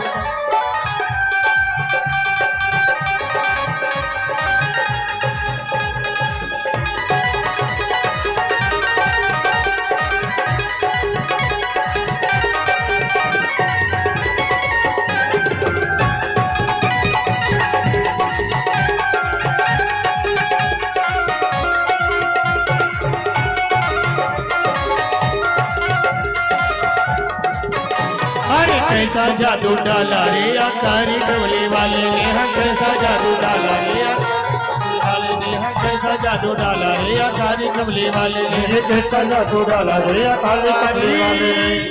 कमली वाले बोले कृष्ण कन्हैया लाल की जय। जय जय श्री राम। महाराज इधर श्री कृष्ण नंद बाबा समस्त गोपों से कहा कि अब आप सब के सब लौट जाओ। नंद बाबा रुदन करने लगे, कन्हैया मैं माता यशोदा को क्या उत्तर दूं। कन्हैया ने अपने सखाओं को नंद बाबा से कहा कि बाबा आप जानते हो आगे की लीला हमारी जो है बहुत महाराज कष्टदायक, अनेक असुर लोग आक्रमण करेंगे और मैं नहीं चाहता हूं कि ब्रजवासी को किसी प्रकार की तकलीफ दे। भगवान जब तक वृंदावन में रहे नहीं पैर में खड़ाऊं धारण किया, नहीं कोई वस्त्र पहने, काली कमली ओढ़ते थे, नहीं राजकीय पोशाक पहनते थे, ताकि उनके सखा मित्रगण बहुत विपन्न था। एक ग्वाल की तरह, जैसे उनके सखा ग्वाल बाल की तरह वैसे भगवान भी रहते थे।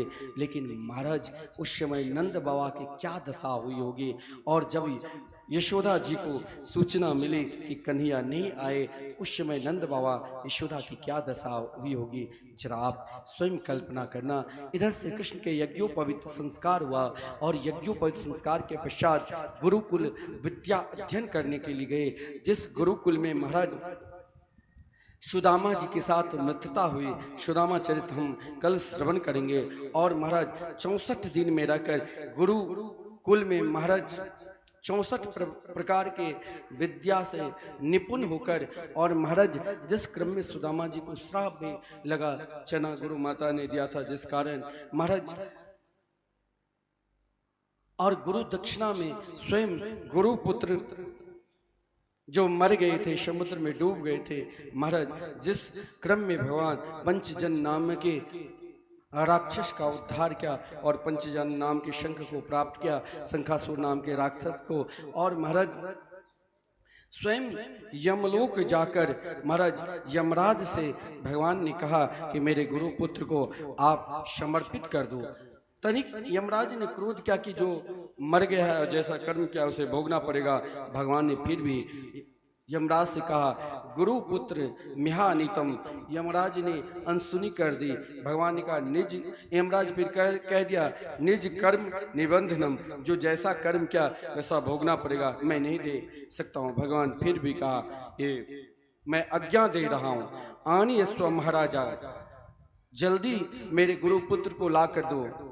फिर भी यमराज ध्यान नहीं दिया। अंत में भगवान ने कहा मत शासन पुरस्कृत, मेरी आज्ञा है कि शीघ्राति शीघ्र गुरु पुत्र को समर्पित कर दो। महाराज यमराज ने गुरु पुत्र को दिया, और भगवान ने अपने गुरुदेव को मरा हुआ पुत्र पुनः जिंदा करा कर समर्पित करके भगवान पुनः वहां से मथुरा आ गए। लेकिन आज श्री कृष्ण के जन्मदिन है। समस्त मथुरा में महाराज आनंद उत्सव चल रहा था, बधाई गान चल रही थी। लेकिन जिनके उत्सव है वो अपने कक्ष में रो रहे थे, क्योंकि बार बार मथुरा आकर माता यशोदा की याद, नंद बाबा की याद, गौओं की याद, कभी कभी कन्हैया गौ की याद करके महाराज रोते थे कि गौ जब श्री कृष्ण बंसी बजाते थे तो उनकी बंसी की धुन को सुनकर गौएं घास को छोड़कर एक नजर से श्री कृष्ण की ओर देखने लग जाती थी। गौएं की याद। और आज माता देवकी ने अनेक प्रकार के व्यंजन बनाकर कृष्ण के पास ले गई। साथ में हजारों दासियां हैं। श्री कृष्ण के महल में जब देवकी पहुंचती है तो वहां देवकी से एक भूल हो गई, सोने की थाल में पुरस्कारित तो कर दिया, लेकिन देवकी ने सुना कि कन्या को गोरस माखन बहुत प्रिय है और देवकी ने माखन दे दिया। लेकिन देवकी को पता नहीं कि माता यशोदा कैसे माखन खिलाते थे। कन्या ने ज्यों ही माखन को देखा हिचकी लेकर रुदन करने लग गया। अब देवकी घबरा गई। देवकी वसुदेव जी के पास गया कि आज हम वर्षों के बाद स्वयं अपने पुत्र के लिए अनेक प्रकार के व्यंजन तैयार किए, लेकिन उन व्यंजन को देखते ही, उन सामग्री को देखते ही रुदन करने लग गए। महाराज वसुदेव जी ने कहा मुझे उनके जीवन की कुछ पता नहीं, ठीक है उनके मित्र एक है मैंने सुना, और वो कौन? तो उद्धव जी। आदरणीय श्रीमान सुखदेव जी वर्णन करते हैं, वृष्णिना प्रवरो मंत्री कृष्णस्य दैत सखा शिष्यो बृहस्पति साक्षात् उद्धव बुद्धि सतमा। भगवान के मित्र कौन? तो एक उद्धव जी जैसे ज्ञानी जो स्वयं वृष्णि वंश के श्रेष्ठ प्रधानमंत्री पर थे, और श्री कृष्ण के ऐसे प्रिय सखा। महाराज किसी से हम बहुत प्रेम करते हैं और बार बार हम अपनी बात समझा रहे हैं तब भी वो नहीं मानता है तो तकलीफ होती है। उद्धव जी वही सखा थे जो उद्धव को भगवान स्वयं जो वस्त्र पहन लेते थे वो उद्धव जी पहनता था, जब भगवान खा लेते थे तब उद्धव जी खाता था। लेकिन उद्धव जी बृहस्पति जी के साक्षात शिष्य है और हम सब के अंदर एक बुद्धि है, लेकिन उद्धव जी के अंदर 100 बुद्धि थे, फिर भी उद्धव के अंदर कृष्ण प्रेम लेस मात्र नहीं था, केवल ज्ञान के अभिमान थे। लेकिन आज जब वसुदेव जी ने कहा तो उद्धव जी श्री कृष्ण के महल में गए और श्री कृष्ण के चरणों में प्रणाम किया। कहा कन्हैया, जब से आप गुरुकुल से पढ़कर लौटे हैं क्या हम मथुरा वासी से किसी प्रकार की तकलीफ हुई है? नहीं आप किसी से बोलते हैं, नहीं कहीं जाते हैं, एकांत में अपने कक्ष में रोते रहते हैं। कन्हैया आज आपके जन्मदिन है, देखो मथुरा में सब नाच रहे गा रहे हैं, लेकिन श्री कृष्ण कुछ नहीं बोला। श्री कृष्ण बार बार एक ही शब्द, उद्धव मेरी मैया यशोदा की याद आई, उद्धव मुझे बाबा नंद की याद। मैंने अपने बाबा को 2 टूक शब्द में कह दिया, बाबा आपको जाना है तो जाओ, मैं आपके साथ नहीं जाऊंगा। मेरे बाबा कैसे होंगे? उद्धव जी मुझे गौ की याद, जो गौ जब तक मैं बंसी नहीं बजाता तब तक घास नहीं खाती, और जब मैं बंसी बजाता तो एक नजर से मेरे ओर देखने लग जाते। उद्धव जी ने कहा श्री कृष्ण को क्या समझाऊं? बोले चलो मित्र मेरे साथ घूमने के लिए। घूमते घूमते दोनों मित्र विश्राम घाट पर आ गए, जहां विश्राम घाट में जाकर हम चुनरी चढ़ाते हैं यमुना जी को। उद्धव जी विश्राम घाट पे आकर आपस में चर्चा चल रही थी। उसी समय महाराज वृंदावन से यो यमुना की धारा बहती हुई आ रही थी। उन धारा में एक सुंदर विलक्षण कमल का फूल, जो नील वर्ण के कमल का फूल कहते हैं लक्ष्मी पर चढ़ाने से लक्ष्मी जी जल्दी प्रसन्न हो जाती है, और वही नील वर्ण के कमल का पुष्प मथुरा वृंदावन से और प्रभावित होता हुआ सीधे विश्राम घाट पे जहां श्री कृष्ण खड़े थे वहां वो फूल महाराज रुक गया। उद्धव जी ने देखा आज श्री कृष्ण के जन्मदिन है, क्यों नहीं गिफ्ट करूं ये पुष्प। और उद्धव जी ने छलांग लगाया और छलांग लगाकर यमुना जी में जाकर वो पुष्प लिया और वही कमल के पुष्प श्री कृष्ण के हाथ में दे दी। श्री कृष्ण ने उन पुष्प को देखकर पहले देखता रहा, और जो ही अपने नासिका से लगाए महाराज श्री कृष्ण के मूर्छा अवस्था हो गई। अब उद्धव जी ने सोचा इन फूल में कौन सा विकार था, कौन सा कीड़ा था, मैंने क्यों श्री कृष्ण को दिया? बार बार उद्धव का कन्हैया कन्हैया क्या हुआ? 10 मिनट के बाद बोले उद्धव ये फूल कोई और फूल नहीं था, ये फूल एक प्रेम का प्रतीक था। ये फूल स्वयं रास राजेश्वरी राधा रानी के चरणार बिंद पर चढ़े हुए पुष्प उद्धव था। उद्धव बार बार रास राजेश्वरी राधा रानी कह रही है कन्हैया तुम भूल गए। हे उद्धव एक बार तुम वृंदावन जाओ, तुम बहुत बड़े ज्ञानी हैं। उद्धव जी ने कहा आप मुझे कहाँ भेज रहे हो? हमें भेजना जहाँ ज्ञान की बखान हो, काशी वृंदावन क्यों भेज रहे हैं? वहाँ तो एक गांव की ग्वालिन है। बोले उद्धव जी जिस दिन तुम उस स्तर में आ जाओगे उस दिन मुझे लगता है तुम उस प्रेम में डूब जाओगे और कभी वृंदावन से मथुरा आओगे ही नहीं। तो एक बार उद्धव जी तुम मेरे मित्र हो, जाओ माता यशोदा को समझाना। मेरी माता यशोदा कैसी होगी, जाओ एक बार नंद बाबा से को समझाना। महाराज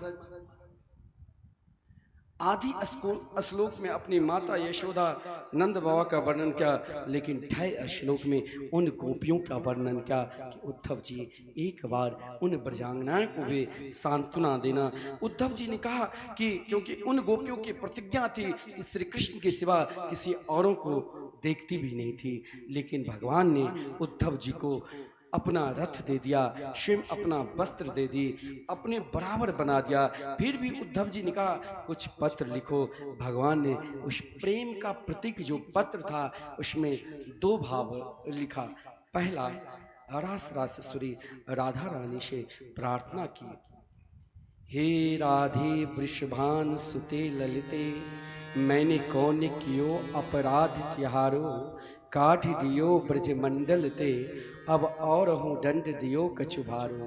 अपनों कर ले हूँ कृपा कर दे हूँ कुंज कुटीर यमुना के किनारे यह जिए जाने कृपा की निधान भई सो भई अब बेगी समारोह। उन पत्र में लिखा था, हे रास रासेश्वरी, हमने केवल प्रेम किया आपसे, अब मुझे इन मथुरा की महल, इन मथुरा की सुंदरता, इन प्रेम में कुछ नहीं है, हमें तो बस वृंदावन वास दो। यही एक भक्त भगवान से भी प्रार्थना करते हैं, हमें वृंदावन में रहकर किसी प्रकार की आकांक्षा न हो, हम नित्य वृंदावन की परिक्रमा लगावे और परिक्रमा लगाने के बाद नित्य एक छोटी सी कुटिया में जहाँ यमुना किनारे रहकर, हे रास रासेश्वरी, हम दोनों उन कुटिया में रहकर नित्य निकुंज लीला के दर्शन करेंगे। महाराज पत्र का दूसरा भाव बदल दिया, मानो श्री राधा रानी के लिए श्री कृष्ण कैसे बेचैन थे, मानो उद्धव जी को समझा रहे हैं। किशोरी दर्शन दीजय हो, चित नहीं चैन, रात नहीं निंदिया, चित नहीं चैन, रात नहीं निंदिया, कैसे जी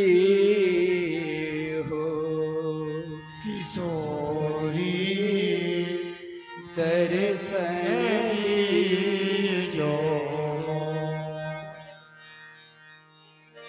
बार बार रास रासेश्वरी राधा रानी से भगवान ने प्रार्थना की, बिरह बिकले भई बाबरी डोलो,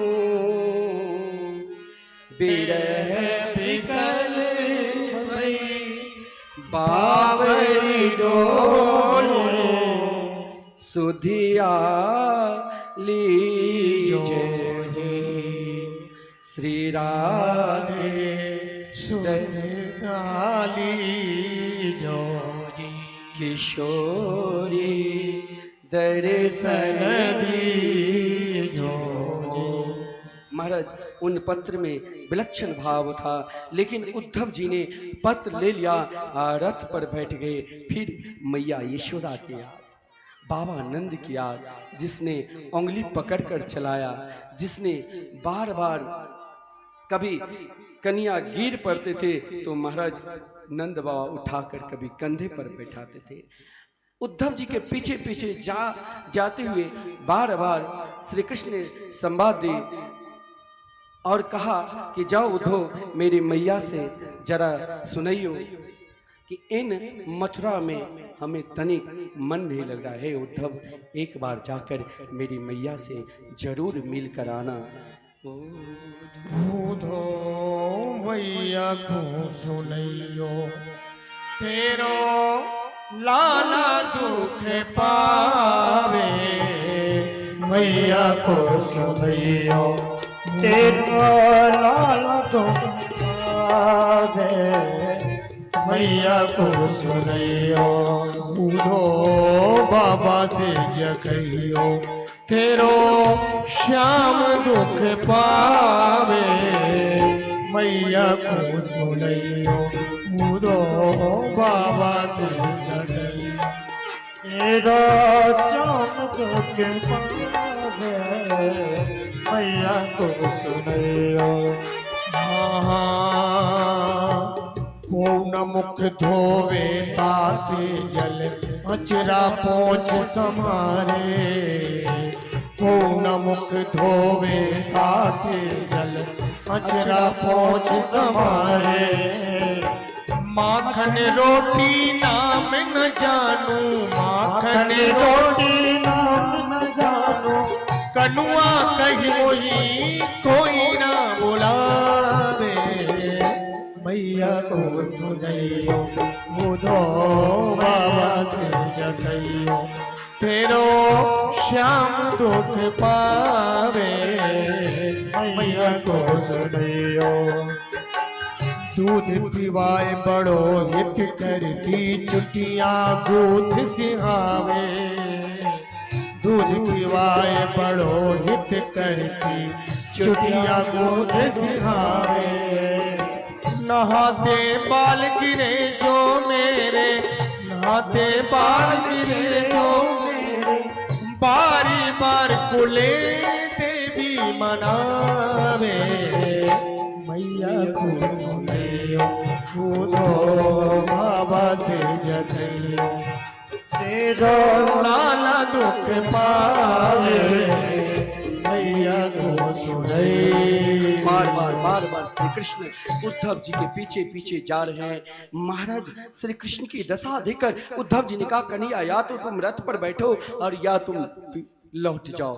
भगवान जानते थे यदि मैं चला गया तो फिर लौट कर नहीं, लेकिन उद्धव जी के अंदर जो ज्ञान का अभिमान था, कहा गया है कि जब उद्धव जी मथुरा से कुछ दूर चले और वृंदावन निकट आया तो उलझकर वस्त्र में कांटे लगे उद्धव को समझाने, तुम्हारा ज्ञान पर्दा फाड़ देंगे, ये प्रेम दीवाने है, प्रेम जगत में सार और कछु सार नहीं। महाराज उद्धव जी को ब्रज में प्रवेश करते ही वहां की करील, वहां की कांटे, आप वृंदावन जाओ तो वृंदावन में ये दृष्टि मत देखना कि जैसे कलकत्ता में बड़े बड़े बिल्डिंग वैसे वृंदावन में महाराज वृंदावन वही वृंदावन है जो सदा थे गोलोक धाम, साक्षात जो वृंदावन के रूप में आए। लेकिन वृंदावन में कण कण में श्री कृष्ण प्रेम में हर प्राणी, चाहे आस्तिक हो नास्तिक हो, लेकिन नास्तिक भी 10 बार राधे राधे जरूर बोलेंगे, क्योंकि सब श्री कृष्ण प्रेम में डूबे हुए हैं और हर पल हर क्षण कन्हैया कन्हैया पुकारते रहते हैं। इधर उद्धव जी जब महाराज वृंदावन में प्रवेश करता है, श्री कृष्ण के सखाओं ने महाराज जब से श्री कृष्ण वृंदावन को छोड़कर चले गए, महाराज खेलना कूदना छोड़कर जिस मार्ग से श्री कृष्ण गए उन मार्ग पे बैठकर सुबह से लेकर संध्या हो जाती थी और संध्या को लौटकर अपनी मैया से कहा करते थे, देख मैया आज भी श्री कृष्ण ने हमें ठग लिया, आज भी नहीं आए। और आज जब रथ सामने आ रहा है तो वही रथ जिस रथ को पे महाराज अक्रूर जी ने श्री कृष्ण को बैठा कर ले गया, और महाराज वही वस्त्र जो वस्त्र श्री कृष्ण पहनते थे, वही मोर मुकुट। दूर से सखाओं ने देखा कि कन्हैया आ रहे हैं, लेकिन जब कुछ सखा ने कहा हम बहुत दिन तक कन्हैया तूने रुलाया, अब हम तुम्हारे पास नहीं आएंगे, लेकिन बोले पहले चलो बाद में हम रूठ जाएंगे। जब सबकी सखा दौड़ते हुए गया तो वहां उद्धव जी के अंदर वो प्रेम कहाँ जो उन सखा को हृदय से लगाते। उद्धव जी रथ पर खड़े रहे, बोले महाराज आप कौन? बोले मैं कृष्ण की सखा का वाह रे कन्हैया, तो परसों किसे भेजा जिसके अंदर वो प्रेम ही नहीं, तू ऐसे व्यक्ति को भेजा। लेकिन महाराज श्री कृष्ण के सखा ने उद्धव जी को सम्मान किया। बोले महाराज कहाँ जाना है? बोले माता यशोदा से मिलना। श्री कृष्ण की सखा मित्र कभी माता यशोदा के महल की ओर नहीं जाया करते थे, क्योंकि श्री कृष्ण की याद में माता यशोदा की आंख की रोशनी चली गई थी। महाराज कुछ बाहर की शब्द सुनाई ही नहीं देती थी, एकमात्र वहां नंद बाबा और माता यशोदा हाथ में छोली माला लेकर केवल श्री कृष्ण जय श्री कृष्ण के नाम पुकारती थी। और जब उद्धव जी उस महल के निकट पहुंचा, अंदर प्रवेश किया, तो माता यशोदा भजन कर रही थी। महाराज उन भजन के वक्त उद्धव जी ने बार बार माता यशोदा से कही मैं उद्धव। महाराज बार बार उद्धव के शब्द में मैंपन था, तो माता यशोदा ने कहा अरे तू उद्धव हो चाहे जो हो, आज मैंने जैसे तैसे अपने लाल को सुलाया, आज प्रातः काल से हमें बेचैन कर दी, कभी चंदा के लिए तो कभी बहू के लिए, और आज पलना में सो रहे हैं, तुम कहीं मेरे लाल जग न जाए। धीरे से जरा बोल। अब उद्धव के ज्ञान स्तर जो ऊंचे था, माता यशोदा को देख कर ही उद्धव का ज्ञान काम नहीं कर रहा है। उनके ज्ञान मानव से कृष्ण प्रेम में माता यशोदा के दर्शन करते ही उद्धव का ज्ञान गुदरी हो गए। और आज भी ज्ञान गुदरी नाम के स्थान वृंदावन में है। बड़े बड़े ज्ञानी अपने ज्ञान लेकर जाए, लेकिन उन ज्ञान में यदि कृष्ण प्रेम रूपी चाशनी से ना डूबे तो उनका ज्ञान व्यर्थ। वृंदावन में जाओ तो एकमात्र श्री कृष्ण रूपी प्रेम चाशनी में मीठे रस में सदा डूबो, तभी वृंदावन के नित्य लीला का अनुभव होगा, कृष्ण प्रेम का अनुभव होगा। उद्धव जी महाराज माता यशोदा से कही, माता जरा मुझे दिखा दो तो, बड़ा छलिया है, अभी अभी मुझे मथुरा से यहाँ भेज दिया और अभी पलना में सो रहे हैं। महाराज माता यशोदा को कुछ दिखाई नहीं देते थे। उद्धव जी से कहा, उद्धव जी तो जरा मुझे पलना तक तो पहुँचा दो। जो ही उद्धव जी पलना के निकट ले गया माता यशोदा को, माता यशोदा धराम से गिर पड़ी। कहा, उद्धव मुझे पता नहीं कृष्ण तो कब छोड़कर चले गए, लेकिन मुझे लगा कि वो मेरे पास है।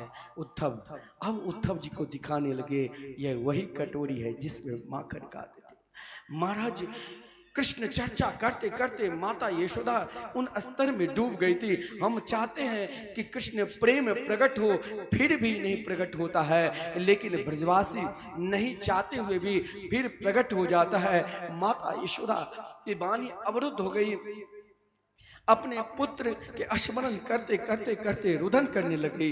सामने नंद बाबा था। नंद बाबा जैसे तैसे अपना धैर्य को बांध कर उद्धव को सोचा ये अतिथि रूप में आए हैं। उद्धव को नंद बाबा ने सम्मान किया, आइए बैठिए। लेकिन महाराज सम्मान करते करते नंद बाबा नहीं चाहते थे कि मैं भी यशोदा की तरह कृष्ण स्मरण करूं। लेकिन उद्धव जी को जब स्वागत सत्कार किया तो कहा, उद्धव क्वचित दंग महाभागा सखन सुर नंदना।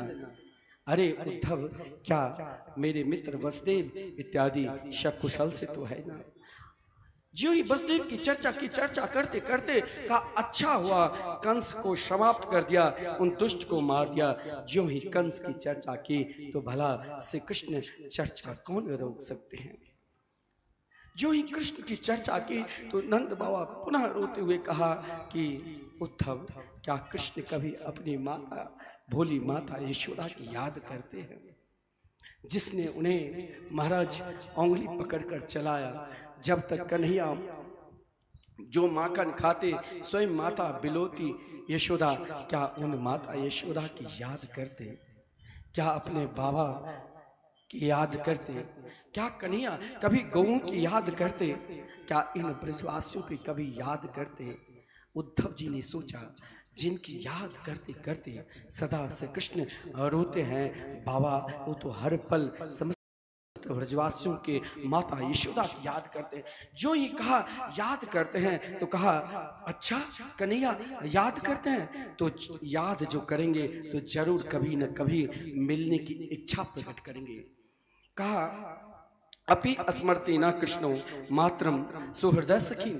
अच्छा, जब कन्हैया याद करते हैं तो ये बताओ, क्या वो कभी आएंगे? मैं तो चाहता हूँ वो तो मेरे सौभाग्य प्रदान करने के लिए मेरा पुत्र बना। एक बार आ जाते, वो तो कोई देवता से भी श्रेष्ठ था जो मेरे सौभाग्य प्रदान करने के लिए मेरा पुत्र बना है। एक बार कहना उसे वृंदावन आ जाए और उन्हें देखकर माता यशोदा किसी तरह अपने धैर्य बांध लेगी, हम धैर्य बांध लेंगे, बस उनके रूप को देखकर अंतिम जीवन तक जी लेंगे। उद्धव, क्या एक बार कन्हैया आएंगे? आएंगे। बार बार एक ही शब्द को नंद बाबा बार बार कहा। उद्धव जी ने कहा, बाबा किसी के याद में हम यदि दिन रात दुख में रोते हैं तो लोग मन बदलने के लिए कहीं चला जाता है, लेकिन नंद बाबा की जिस स्तर में नंद बाबा पहुंच गए थे, उद्धव जी ने सोचा कि नंद बाबा को जरा मन को बदल दूं और कहा, बाबा युवाम श्लाघ्य तमो नूनम देही ना मिह मानद। बाबा एक बात कहूं, आप जिस कृष्ण की याद करते हो, बार बार उनकी क्यों याद कर रही हो? एक बार कभी घूमने के लिए तो चले जाओ ना, ताकि मन बदल जाए, भूल जाओगे। नंद बाबा ने कहा, उद्धव मैंने सब कुछ करके देख लिया। मैं जब काली डा पे जाता हूँ तो लगता है वो काली नाग पे महाराज नृत्य कर रहे हैं, तांडव गति मुंडन पे जो समस्त देवी देवता प्रभु जिस समय काले नाग पर नृत्य कर रहे थे, समस्त देवता तान पूरा लेकर बजा रहे थे, शनकादि को, ब्रह्मा हो, इंद्रादि देवता हो। इतना ही नहीं कहा, जब मैं काली दह पर जाता हूँ तो लगता है कन्या मेरे सामने नृत्य करे। उद्धव जी, जब मैं बंसी बट पे जाता हूँ तो लगता है कि वो बंसी बजा कर हमें बुला रहे हैं। उद्धव, जब मैं यमुना किनारे जाता हूँ तो लगता है वो गोचारण कर रहे हैं। उद्धव, जब मैं गिरिराज जी जाता हूँ तो लगता है कि वो अपने कनिष्ठ का उंगली पर गिरिराज पर्वत उठा कर रखा है। उद्धव, मैंने सब कुछ कर लिया, सब कुछ करके देख लिया। अब उद्धव जी यहाँ पर अपने ज्ञान का प्रयोग कर रहे हैं। कुछ पल के लिए उद्धव जी ने कहा, बाबा आप बहुत बड़े सौभाग्यशाली है, जो साक्षात परब्रह्म परमात्मा, नहीं उनकी कोई माता है, नहीं पिता है, कोई नहीं सगे, नहीं संबंधी है, वो तो महाराज एक निर्गुण निराकारी परब्रह्म परमात्मा है, जिन परमात्मा को सब ज्योति रूप में ध्यान करते हैं। नंद बाबा ने कहा, बा उद्धव तू शांत हो जा, तुम कह रहे हो उनकी कोई माता नहीं, पिता नहीं। अरे उद्धव, तुम मुझे बार बार कह रहे हो कि बाबा आप बहुत सौभाग्यशाली हैं।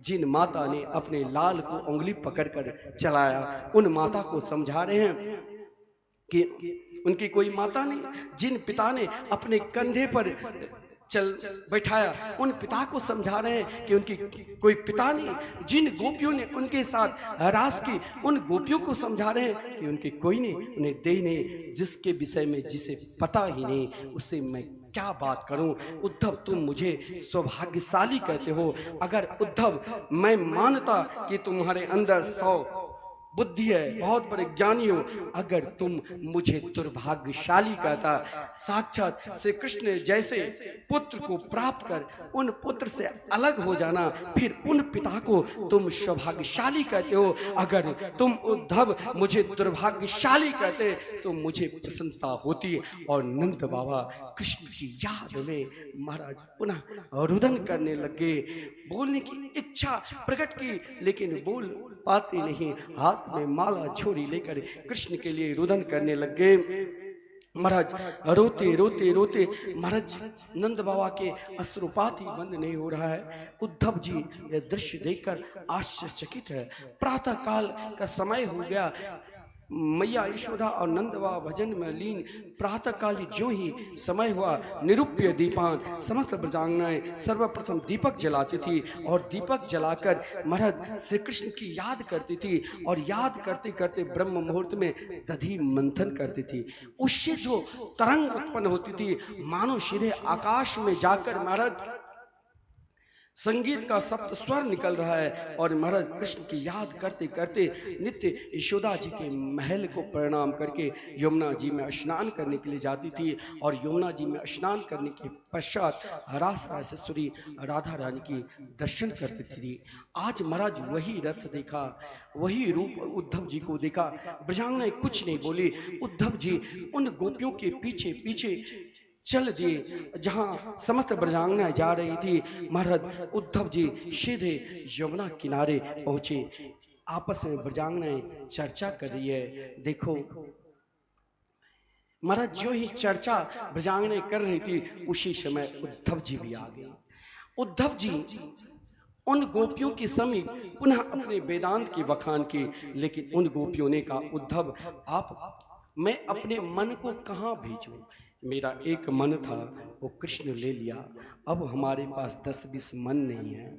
लेकिन उद्धव एक बात, आप तो बहुत बड़े शास्त्र के विद्वान हो, और मैंने शास्त्र में सुना है कि बिना कपट रहित प्रेम नहीं होता है।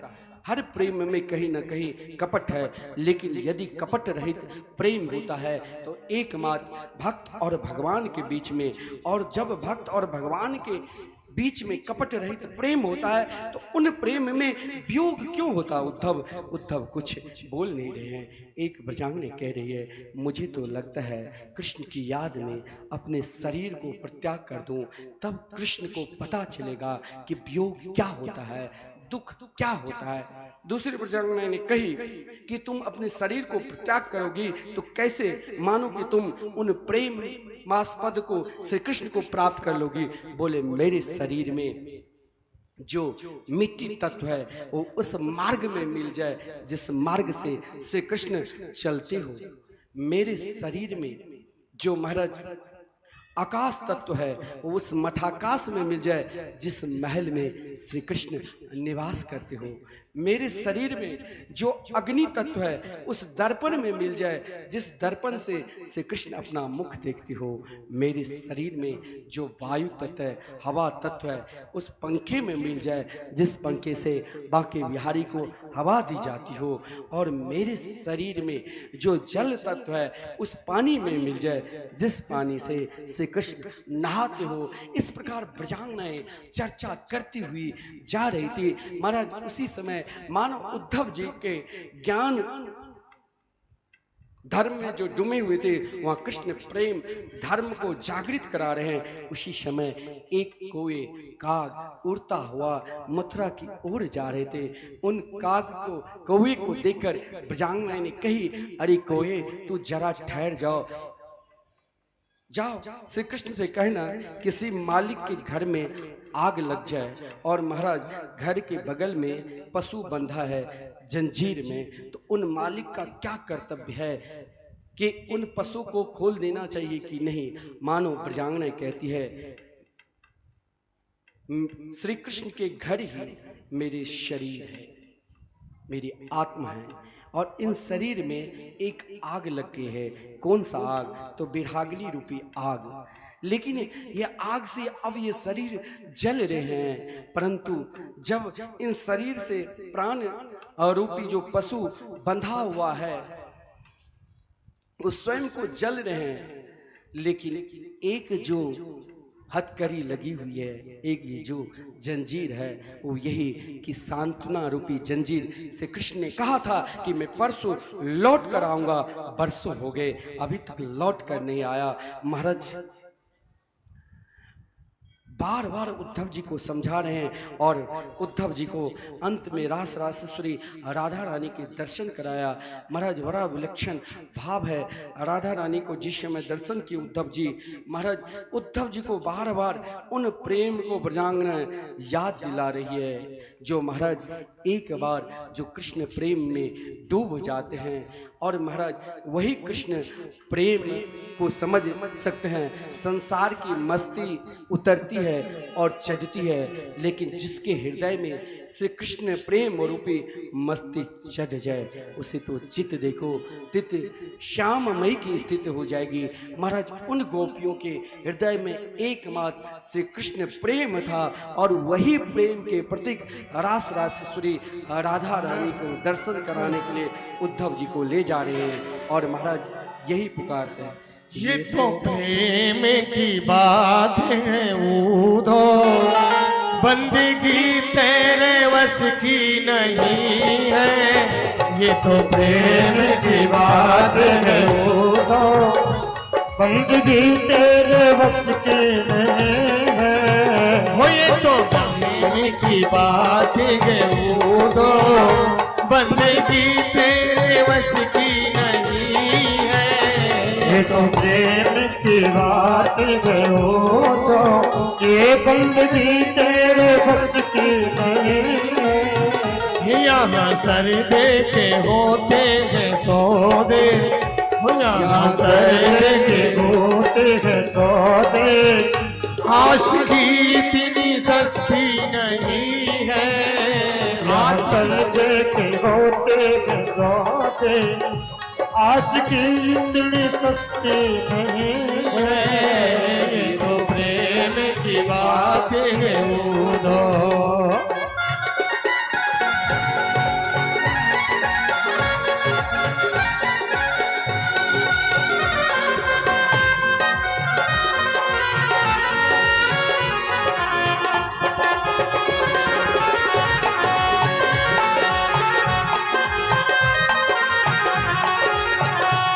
प्रेम वालों ने कब भक्त पूछा, उनकी पूजा में सुन ले ये ऊधो। प्रेम वालों ने जब बातें पूछा, उनकी पूजा में सुन ले ये ऊधो। प्रेम वालों ने हाँ जी, प्रेम वालों ने हाँ जी, प्रेम वालों ने कब भक्त पूछा, उनकी पूजा में सुन ले ये ऊधो। प्रेम वालों ने जब बातें पूछा, उनकी पूजा में सुन ले ये ऊधो। यहाँ पल पल में होती है पूजा, यहाँ पल पल में होती है पूजा। सर झुकाने की फुर्सत नहीं है, नहीं है सर झुकाने की फुर्सत नहीं है। वो ये तो प्रेम की बात है ऊधो, ये तो प्रेम की बात है ऊधो।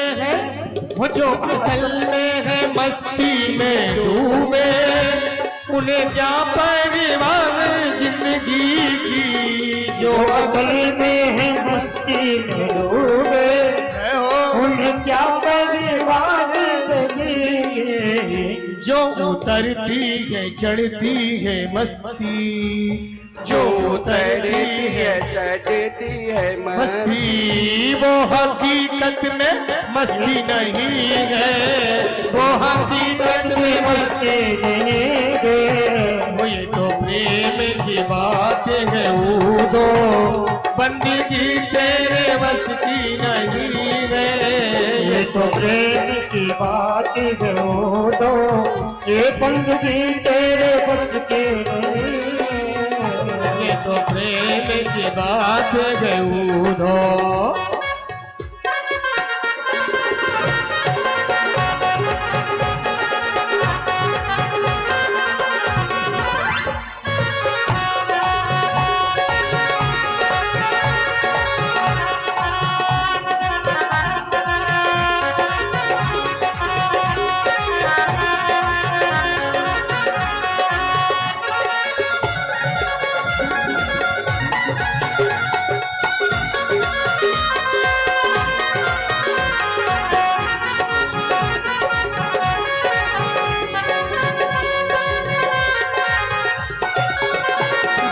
नजरों में है श्याम प्यारे, वो तो रहते हैं जग से नियारे।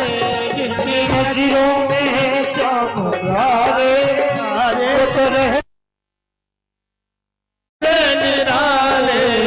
जिनकी नजरों में मोहन समाए, वो जिनकी नजरों में मोहन समाए, वो नजर फिर तरसती नहीं है, वो नजर फिर तरसती नहीं है। ये तो प्रेम की बात है ऊधो, बंदगी तेरे बस की नहीं है। ये तो प्रेम की बात है ऊधो, बंदगी तेरे बस की नहीं है, बंदगी तेरे बस की नहीं है, बंदगी तेरे बस की नहीं है, बंदगी तेरे बस की नहीं है।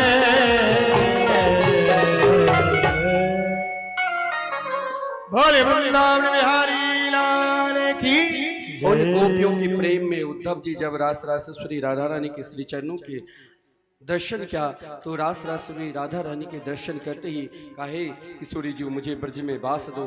और महाराज उन ब्रज की वास मानो उन गोपियों की चरण धूल सदा मेरे मस्तक पर पड़े। तो उद्धव जी एक रूप से ब्रज में ही गिरिराज गोवर्धन के निकट कुसुम सरोवर के पास निवास करने लगे।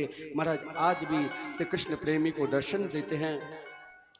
आगे महाराज भगवान ने कुब्जा के घर गए, अक्रू जी को हस्तिनापुर भेज दिया। इधर कंस की पत्नी अस्ति और प्राप्ति जब दौड़ती हुई भागती हुई गई और महाराज अपने पिता जरासंध को कहा तो जरासंध ने बहुत क्रोध किया। 23 अक्षौणी सेना लेकर महाराज सीधे मथुरा पर आक्रमण कर दिए, लेकिन 17 बार जरासंध को हार मिला। 18वें बार में जरासंध ने 1000 ब्राह्मणों को अनुष्ठान पर बिठा दिया। इस बार यदि मुझे विजय श्री नहीं मिलेगी तो 1000 को 2000 कर दूंगा। समस्त ब्राह्मणों ने भगवान से प्रार्थना की, प्रभु आप भक्त वत्सल है, आप समस्त प्राणी की रक्षा करने वाले हैं, इस बार आप जरूर भागकर चले जाना और एक नाम से आपको हम सब विभूति करेंगे और महाराज अरण्य छोड़ बिहारी करके हम सब पुकारेंगे। भगवान ने बलदाव भैया से कहा इस बार हमें भागना है। बलदाव भैया ने कहा हम कायर की तरह नहीं भागेंगे। भगवान ने कहा 1000 ब्राह्मणों को अनुष्ठान पर बैठाया है और जरा देखो नेत्र बंद करके कैसे सब प्रार्थना कर रहे हैं। उन ब्राह्मणों की रक्षा के लिए भगवान ने रात्रि के समय ही योग माया को आदेश दिया कि जिस प्रकार मथुरा नगरी उससे भी सुंदर एक सुंदर स्थान है, समुद्र के बीच में एक टापू है जिस टापू का नाम है कुशस्थली, वहाँ एक सुंदर नगरी का निर्माण हुआ जिस नगरी का नाम पड़ा द्वारका नगरी। महाराज योग माया शक्ति के द्वारा समस्त प्राणी को मथुरावासी को द्वारका भेज दिया। इधर महाराज जरासंध के मित्र कालयवन भी आक्रमण की। महाराज भगवान ने महाराज मुचकुंद के माध्यम से कालयवन को पहले उद्धार किया। महाराज मुचकुंद ने भगवान के दिव्य स्तुति की कि कृष्ण नाम की महिमा क्या है। भगवान ने कहा इसके लिए एक बार और प्रतीक्षा करना पड़ेगा। वही महाराज मुचकुंद नरसिंह मेहता के रूप में पृथ्वी पर पुनः भगवान के भक्त के रूप में जन्म लेते हैं और कृष्ण महिमा के गुणगान गीत गाते रहते हैं। इधर महाराज जरासंध भी मथुरा पर आक्रमण किया। भगवान श्री कृष्ण और बलदेव दोनों भाई भागते हुए सीधे गुजरात के पास एक प्रवर्सन नाम की पर्वत है और प्रवर्सन नाम के पल्ली पर ही द्वारका नगरी है। भगवान सीधे प्रवर्सन नाम के पर्वत पर चले गए। इधर जरासंध ने पर्वत में आग लगा दिया। श्री कृष्ण और बलराम दोनों अपने अपने महल, जिन महल का पहचान था श्री कृष्ण के महल के समीप गरुड़ ध्वज नाम के रथ खड़ा था और बलदेव भैया के महल के समीप तालध्वज नाम के रथ।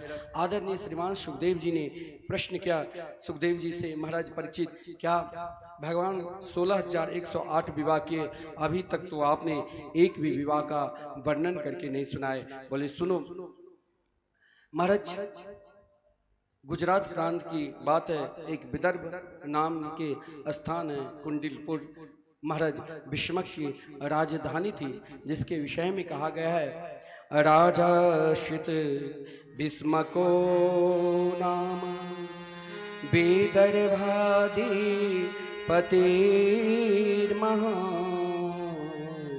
तस्य पंचा भवन पुत्रा कन्यका च बड़ानना।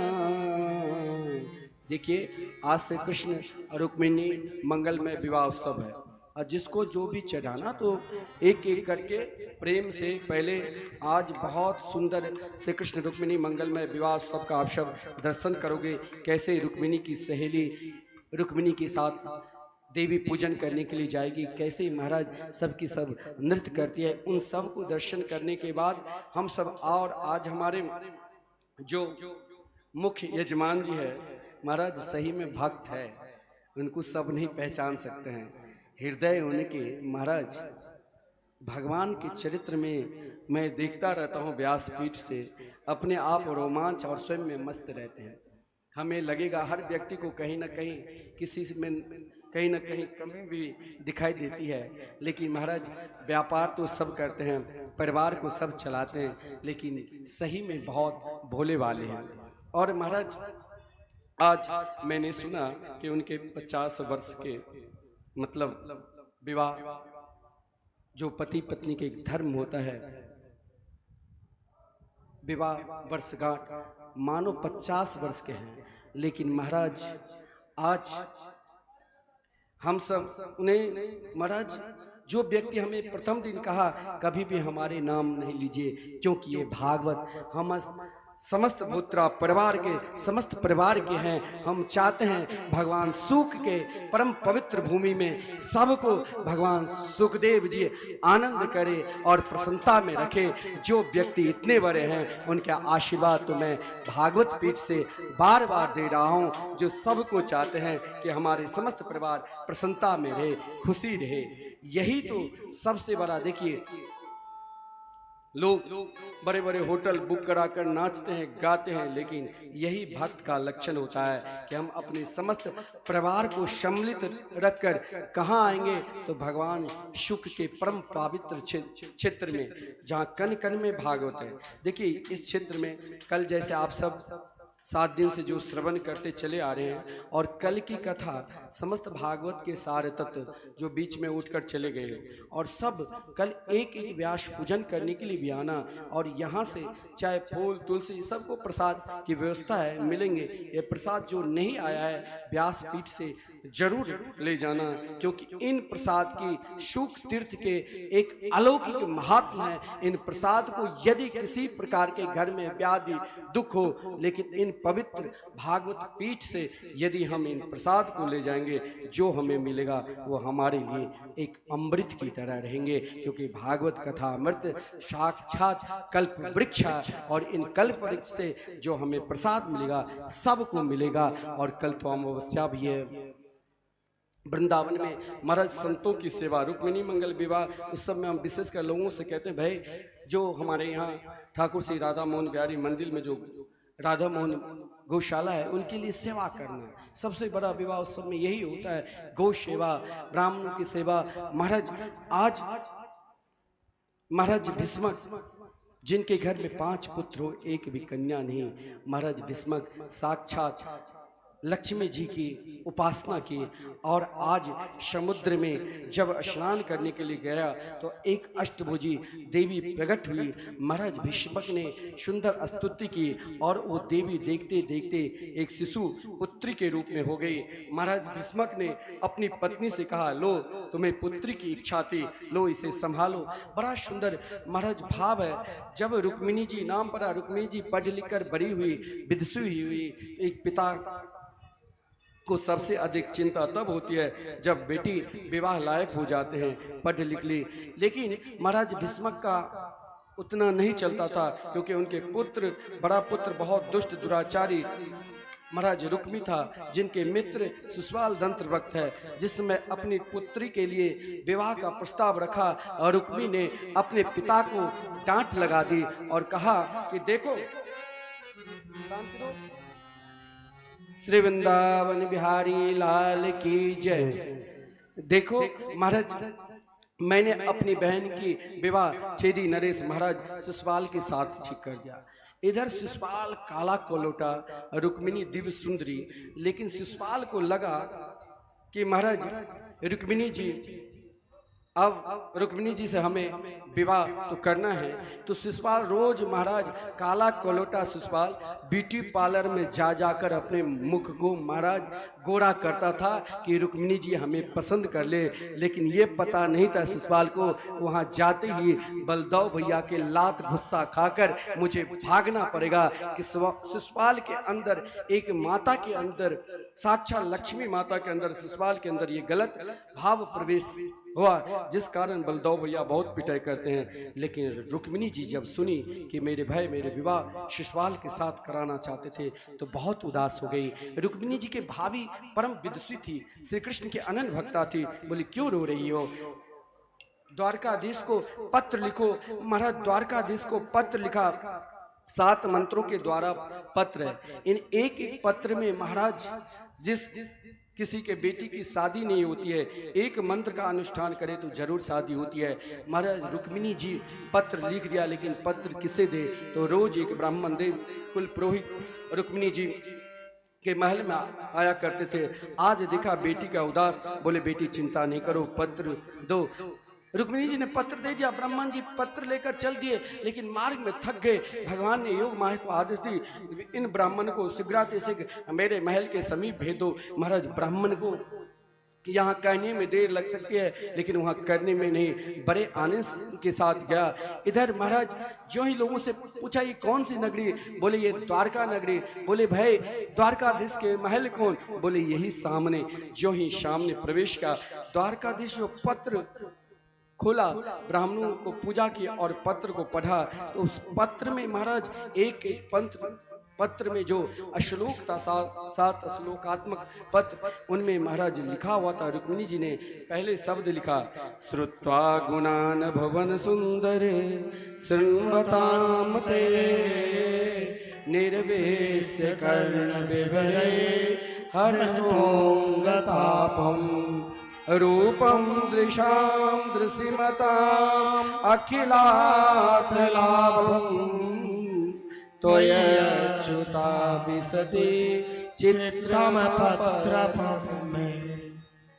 रुक्मिणी जी मानो भगवान को प्राप्त करना है तो पहले उनसे भक्ति श्रवण किया था। आज महाराज कहा, रुक्मिणी जी हे प्रभु, इस संसार में कौन सी ऐसी नारी होगी जो आपके गुणगान सुनकर आपको नहीं चाहेंगे। अगर सिंह के भार सियार लेकर चले जाए तो सिंह की अप्रतिष्ठा होगी। भगवान ने कहा मैं कैसे आऊं, तो रुक्मिणी जी स्वयं प्रश्न भी आज स्वयं उत्तर देती है। रुक्मिणी जी ने कही, अंतपुरांतर चरी मणिहत्य बंधुम त्वामोद्बहे कथमृति प्रमदाम्युपाया तुरे पूर्वे दुरस्ति महती कुलदेव यात्रा यशाम बहिर्नव वधू गिरिजा उपया। प्रभु हमारी प्रथा है जब बेटी की शादी होती है तो कुल देवी की मंदिर, गिरजा देवी की मंदिर है, वहीं पर आकर आप हमें स्वीकार कर लेना। भगवान ब्राह्मण देव को रथ पर बिठा लिया, कहा रथ चलाओ। दारू को रथ चलाने लग गए। सामने बलदेव भैया कहा कहाँ, बोले अब भगवान संकोच में आ गए। लेकिन द्वारकाधीश देव ही संकोच में आए। लेकिन दारू ने सारथी ने कहा कि विवाह करने के लिए जा रहे हैं। महाराज कहाँ, तो विदर्भ कुंडिलपुर। महाराज बलदेव भैया भी सोचा वहां से सवाल दंतभक्त इत्यादि आए हैं जो अपने साथ 4 अक्षौणी सेना लेकर महाराज आक्रमण कर दी।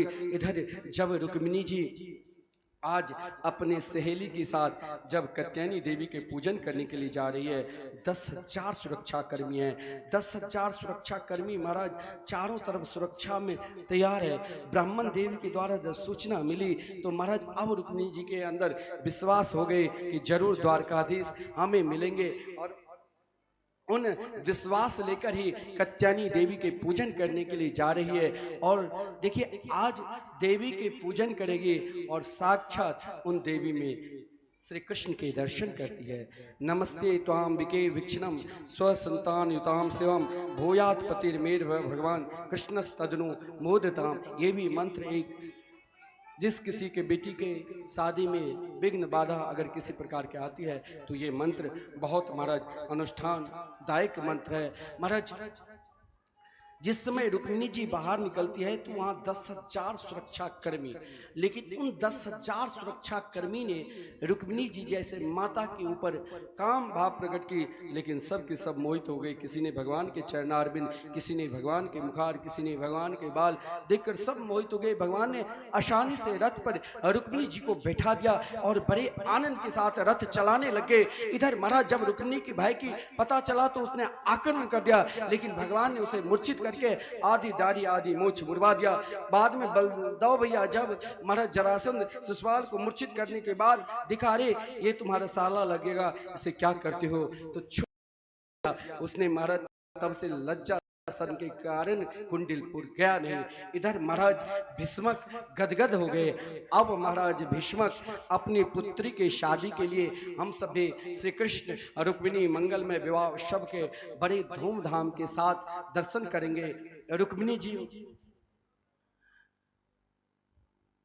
आज जब द्वारकाधीश साथ मिले गए तो महाराज भीष्मक ने पत्र लिखा कि हम अपनी पुत्री का विवाह धूमधाम के साथ कराना चाहते हैं। महाराज जिस कारण भगवान मान ली महाराज वसुदेव सबके शव का ठीक है महाराज भीष्मक जैसे आपकी इच्छा।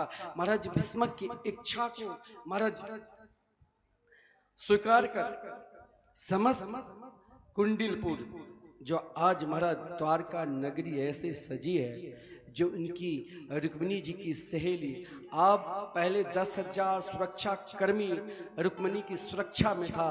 अब जब रुक्मिणी जी देवी के पूजन करने के लिए जा रही है, तो आज रुक्मिणी जी अपनी सहेली से केवल यही कहती है कि अरे सहेली, अब तुम सब के सब जो कल तक महाराज उदास थे कि देखो कहाँ रुक्मिणी जी, कहाँ ये दुष्ट दुराचारी पापी सुसवाल, लेकिन जब उनकी सहेली को यह मालूम पड़ा कि नहीं, रुक्मिणी को द्वारकाधीश साक्षात ले गए, तो उन सहेली के हृदय में इतनी प्रसन्नता हुई, जो समस्त सहेली रुक्मिणी की कम से कम 10,000 सहेली सब के सब रुक्मिणी को एक साथ घेर लिया।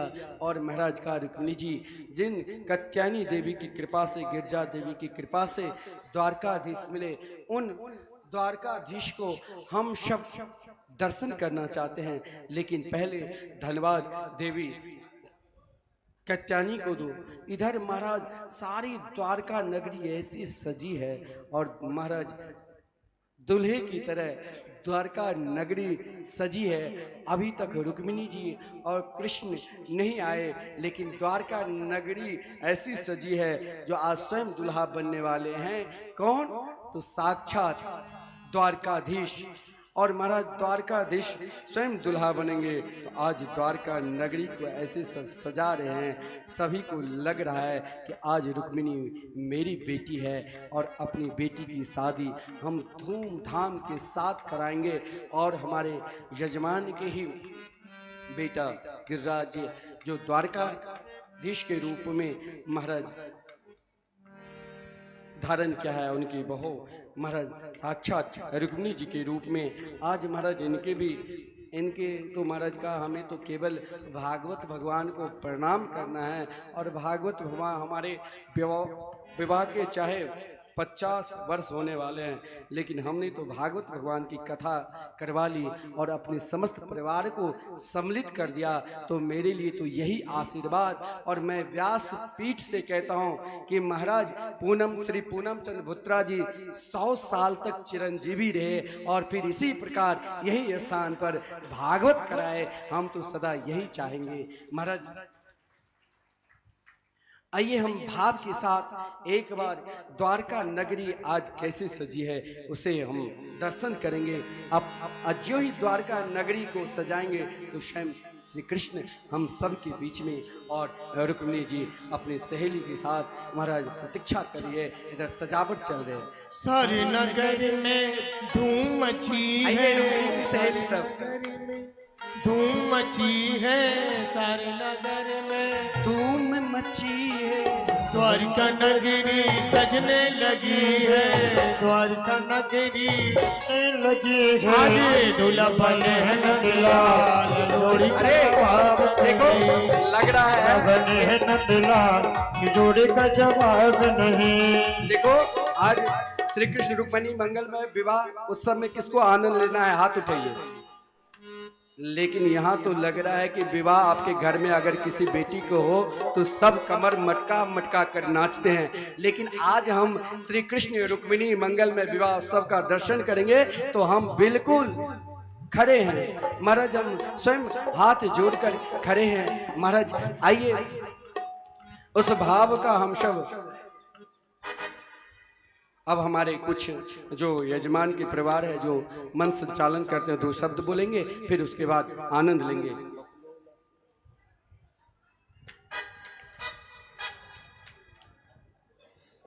राम सज्जनों, आज बहुत ही मन गदगद हो रहा है और जिब्या से शब्द नहीं निकल रहे हैं। इतनी प्रसन्नता हो रही है कि आप सब हमारे बीच में हमारे छोटे से निमंत्रण को मान देते हुए इस भयंकर गर्मी में हजारों किलोमीटर से चल करके यहाँ पधारे। पूरा भूतड़ा परिवार आपका तहे दिल से हार्दिक स्वागत करता है, अभिनंदन करता है।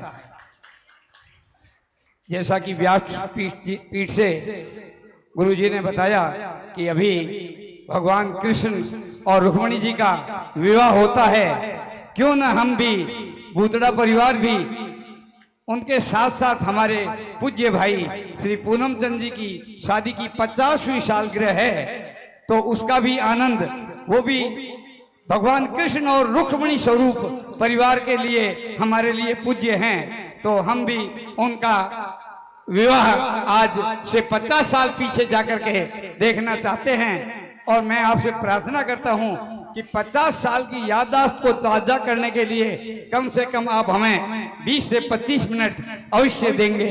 यद्यपि 7 दिन आप सप्ताह सुने हैं, तो भूतड़ा परिवार के लिए आप 20-25 मिनट जरूर निकालेंगे और शांतिपूर्वक हमारे भाई साहब और भाभी जी की शादी की सालगिरह का भी आनंद लेंगे।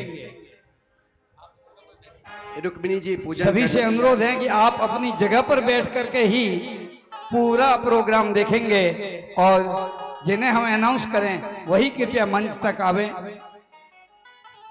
या नृत्य के लिए आवे।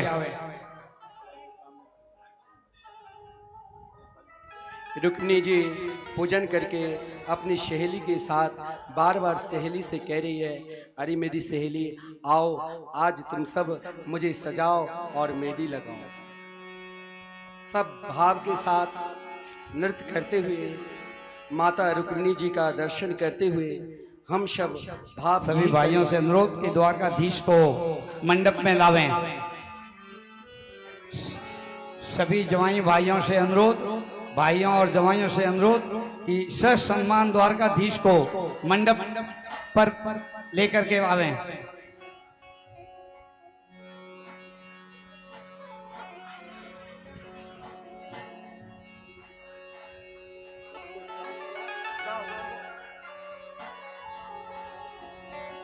ऐसे वर को क्या वरे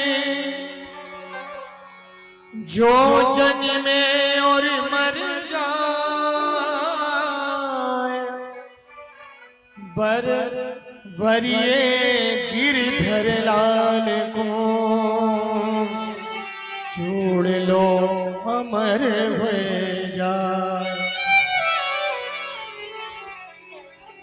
आओ मेरी सखियों मुझे मेहंदी लगा दो, आओ मेरी सखियों मुझे मेहंदी लगा दो, मेहंदी लगा तो मुझे सुंदर सजा दो, मेहंदी लगा दो मुझे सुंदर सजा दो, मुझे श्याम सुंदर की दुल्हन बना दो, मुझे श्याम सुंदर की दुल्हन बना, हाँ मुझे श्याम सुंदर की दुल्हन बना दो, मुझे श्याम सुंदर की दुल्हन बना दो। आप सभी भाव के साथ ताली सेवा करते रहिए। सभी ताली की सेवा कीजिए। श्री राधे।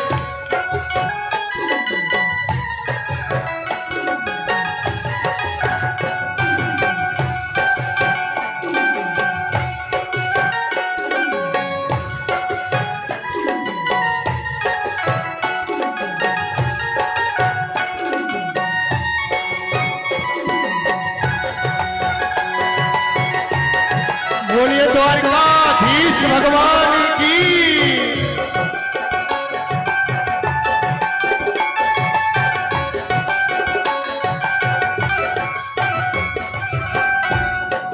सत्संग में मेरी बात चलाए, सत्संग में मेरी बात सुनाए, सतगुरु ने मेरी किन्हीं ने सगाई, सतगुरु ने मेरी किन्हीं सगाए, उनको बुला के हथेलेवा तो करा दो, उनको बुला के हथेलेवा तो करा दो, मुझे श्याम सुंदर की दुल्हन बना दो, मुझे श्याम सुंदर की दुल्हन बना दो।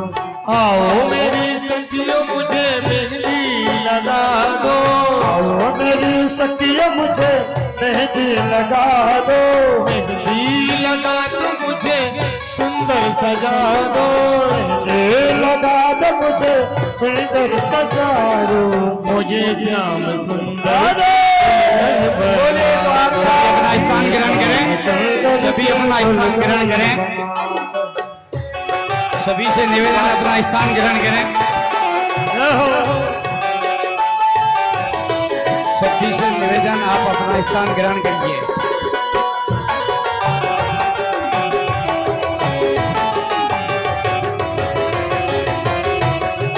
सभी से निवेदन आप अपना स्थान ग्रहण कीजिए।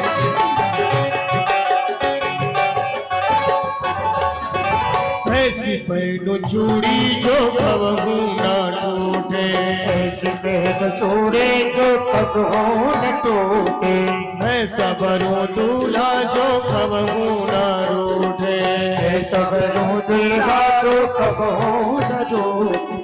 अटल सुहाग की बिंदिया लगा दो, अटल सुहाग की फोटो सेशन 1 घंटे बाद होगा, सभी से निवेदन आप अपना स्थान घर ग्रहण की दुल्हन बना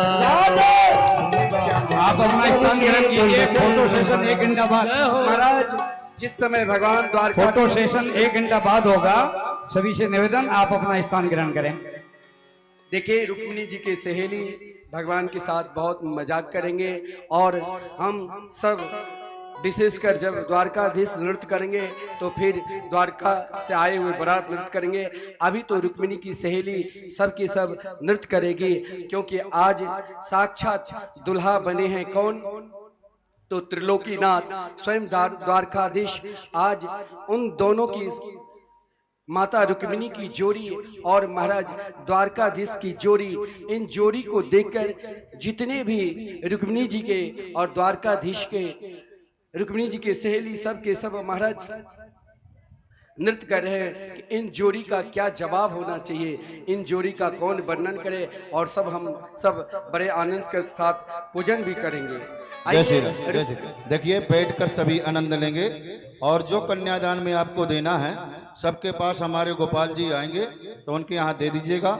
अभी रुक्मिणी कृष्ण का जयमाला होगा, जयमाला के पश्चात फिर हमारे जो मुख्य जजमान हैं उनका भी रिंग पहनाया जाएगा, जयमाला उनका भी होगा। और कल देखिए कल कथा का विश्राम है, सुदामा चरित है, तो कल आप सभी बारी बारी करके भागवत जी का पूजन भी करेंगे, व्यास जी का पूजन और सुखदेव जी का पूजन। तो बड़े शांति से हम विवाह उत्सव मनाएंगे, जो नाचना चाहे वही खड़े होंगे और यहाँ ज्यादा भीड़ नहीं लगाएंगे। केवल रुक्मिणी की जो सहेली सब आई है आज सज धज कर, और बनमाला की तैयारी आप पंडित जी करिए। आज महाराज उन दिव्य जोड़ी को देखकर महाराज उनकी सहेली सब के सब एक नजर से देख रही है। माला पहना, आप भजन गाओ वही। आइए हम सब श्री कृष्ण रुक्मिणी मंगलमय विवाह उत्सव में वनमाला पुनः वनमाला का पहले दर्शन करते हैं, फिर विवाह उत्सव लेंगे। गाते भी रहो ना। एक बार उन जोड़ी को प्रणाम करते हुए पंडित जी जल्दी पूजन कराओ। अब आइए, अब रुक्मिणी कृष्ण का जयमाला होगा और सखियां जो हैं रुक्मिणी जी की फूल बरसाएंगे और भाई लोग हैं वो भी फूल बरसाएंगे, लेकिन फूल बरसाने की व्यवस्था तो यहाँ मशीन द्वारा हो गई है। जय श्री राधे। तो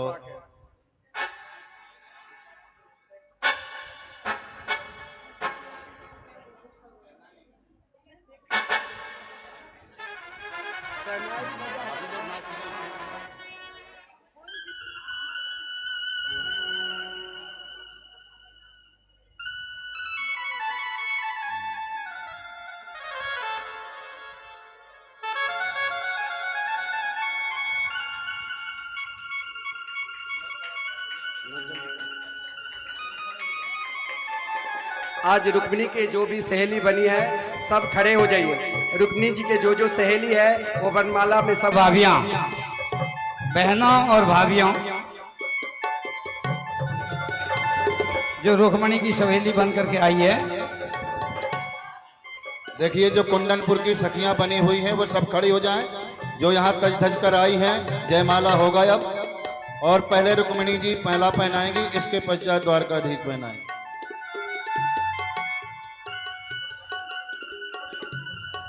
और ब्राह्मण लोग हमारे स्वस्ति वाचन करेंगे सभी।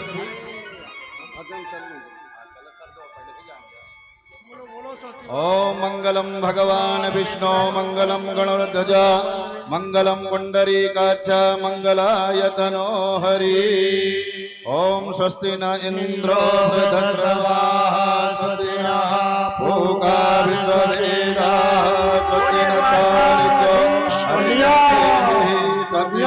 बृहस्पतिर्दधातु। मंगलम भगवान विष्णु मंगलम गणध्वज मंगलम पुंडरीकाक्ष मंगलाय तनो हरि। बोलो रुक्मिणी वल्लभ भगवान की जय हो, आधीश भगवान की जय हो।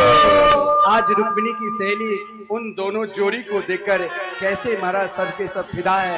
तो हम सब ताली सेवा करते रहिए, देखिए ताली सेवा सब करते रहिए और भाव के साथ नृत्य करते रहिए रुक्मिणी कृष्ण मंगल में विवाह उत्सव में। मुझे अपनी ही दुल्हन बना ले, कि मुझे अपनी ही दुल्हन बना ले, श्याम तेरी दीवानी हुई मैं। मुझे अपनी ही दुल्हन बना ले, श्याम तेरी दीवानी हुई मैं। हो श्याम तेरी दीवानी हुई मैं, तेरे दीवानी हुई हाँ तेरी दीवानी हुई, तेरी दीवानी, दीवानी हुई तेरी दीवानी, तेरी दीवानी श्याम तेरी दीवानी, तेरी दीवानी श्याम तेरी दीवानी। मुझे अपनी ही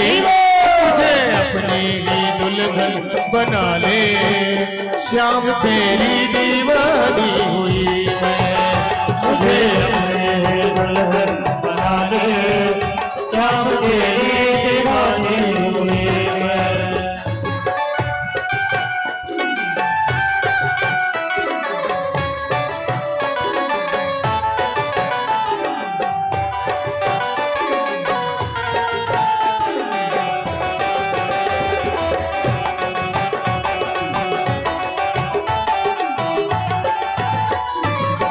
तेरे लिए मैंने विधिया लगाई, तेरे लिए मैंने दुनिया लगाई, तेरे लिए मैंने मांग भराई, तेरे लिए मैंने मांग सजाई, तेरे लिए मैंने नथनी सजाई, तेरे लिए मैंने नथनी सजाई। अब हाथों में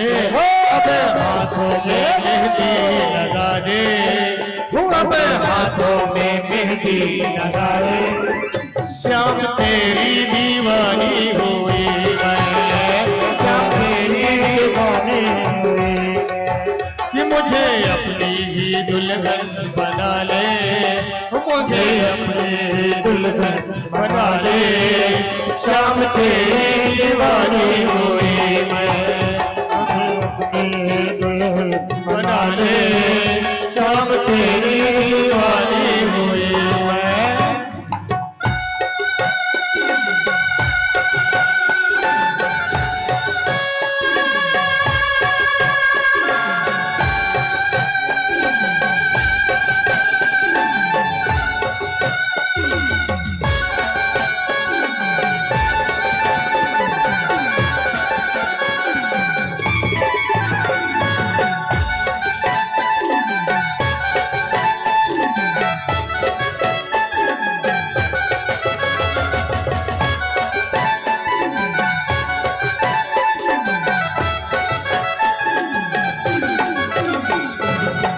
रंगवाई मैंने लाल चुनरिया, रंगवाई मैंने लाल चुनरिया, जिसकी गोटेदार किनरिया, जिसकी गोटे तार किनरिया, लग जाए ना किसी की नजरिया, लग जाए ना किसी के नजरिया। अब अपने ही हाथों उड़ा दे, अब अपने ही हाथों उड़ा दे, श्याम तेरी दीवानी हुई मैं। अब अपने ही हाथों उड़ा दे, श्याम तेरी दीवानी हुई मैं। मुझे अपने दुल्हन बना दे, श्याम तेरी दीवानी हुई मैं।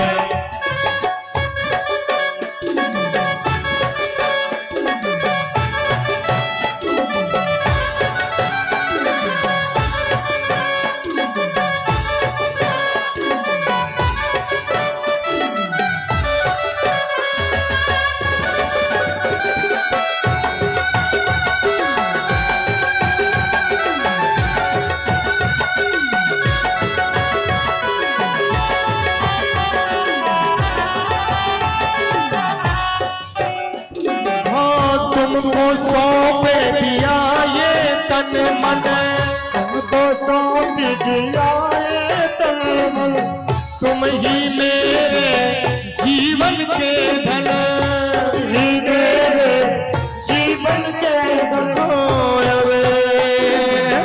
बिन तेरे सूना ये जीवन, ये दिल तेरे सोना ये जीवन। हमें आकर के हो हमें आकर के मुझे अपना ले, हो हमें आकर के अपना ले।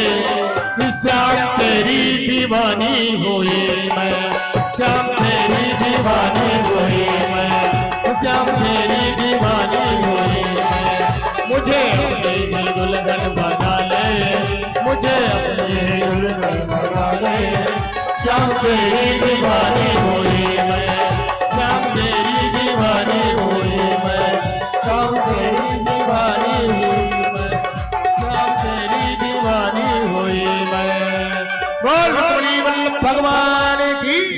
एक बार सब रुक्मिणी जी के जितने भी सहेली है, आज उन दुल्हा बने जो युगल सरकार, उनकी जोड़ी की जवाब देखने के लिए जो भी रुक्मिणी जी की सहेली है सब एक जगह एकत्रित हो जाइए और मंच पर हमारे मुख्य यजमान श्री पूनम चंद भुत्रा जी और उनकी धर्मपत्नी भी उपस्थित होकर महाराज दोनों वरमाला भागवत भगवान के प्रसादी धारण कर लीजिए।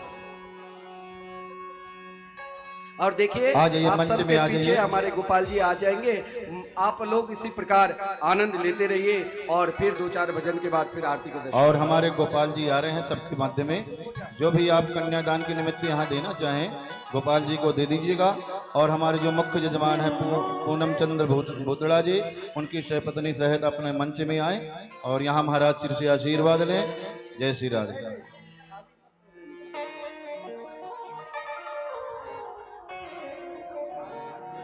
हरिओम। और यहाँ भजन चलने दीजिए। रुक्मिणी जी के जितने भी सहेली है पहले सब रुक्मिणी जी के साथ सब आनंद लेंगे, लेकिन एक भजन आज जो दुल्हा बने युगल सरकार, इनके दर्शन। ऐसा लगता है सारे संसार की शादी है, आज भगवान की शादी है, आज भगवान की शादी है, आज भगवान दूल्हे की बहनें आज भगवान की शादी है, भगवान की शादी है, भगवान की शादी है,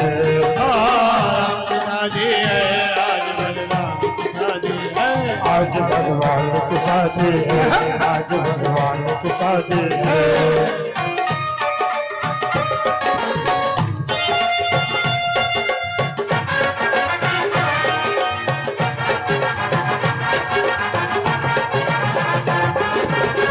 सजा वसुदेव में कृष्ण जी बने हैं साजन, सजा वसुदेव में कृष्ण जी बने हैं साजन। हे नजर हद है ना पाए बाह क्या रूप सुहावा, नजर हद है ना पाए बाह क्या रूप सुहावा।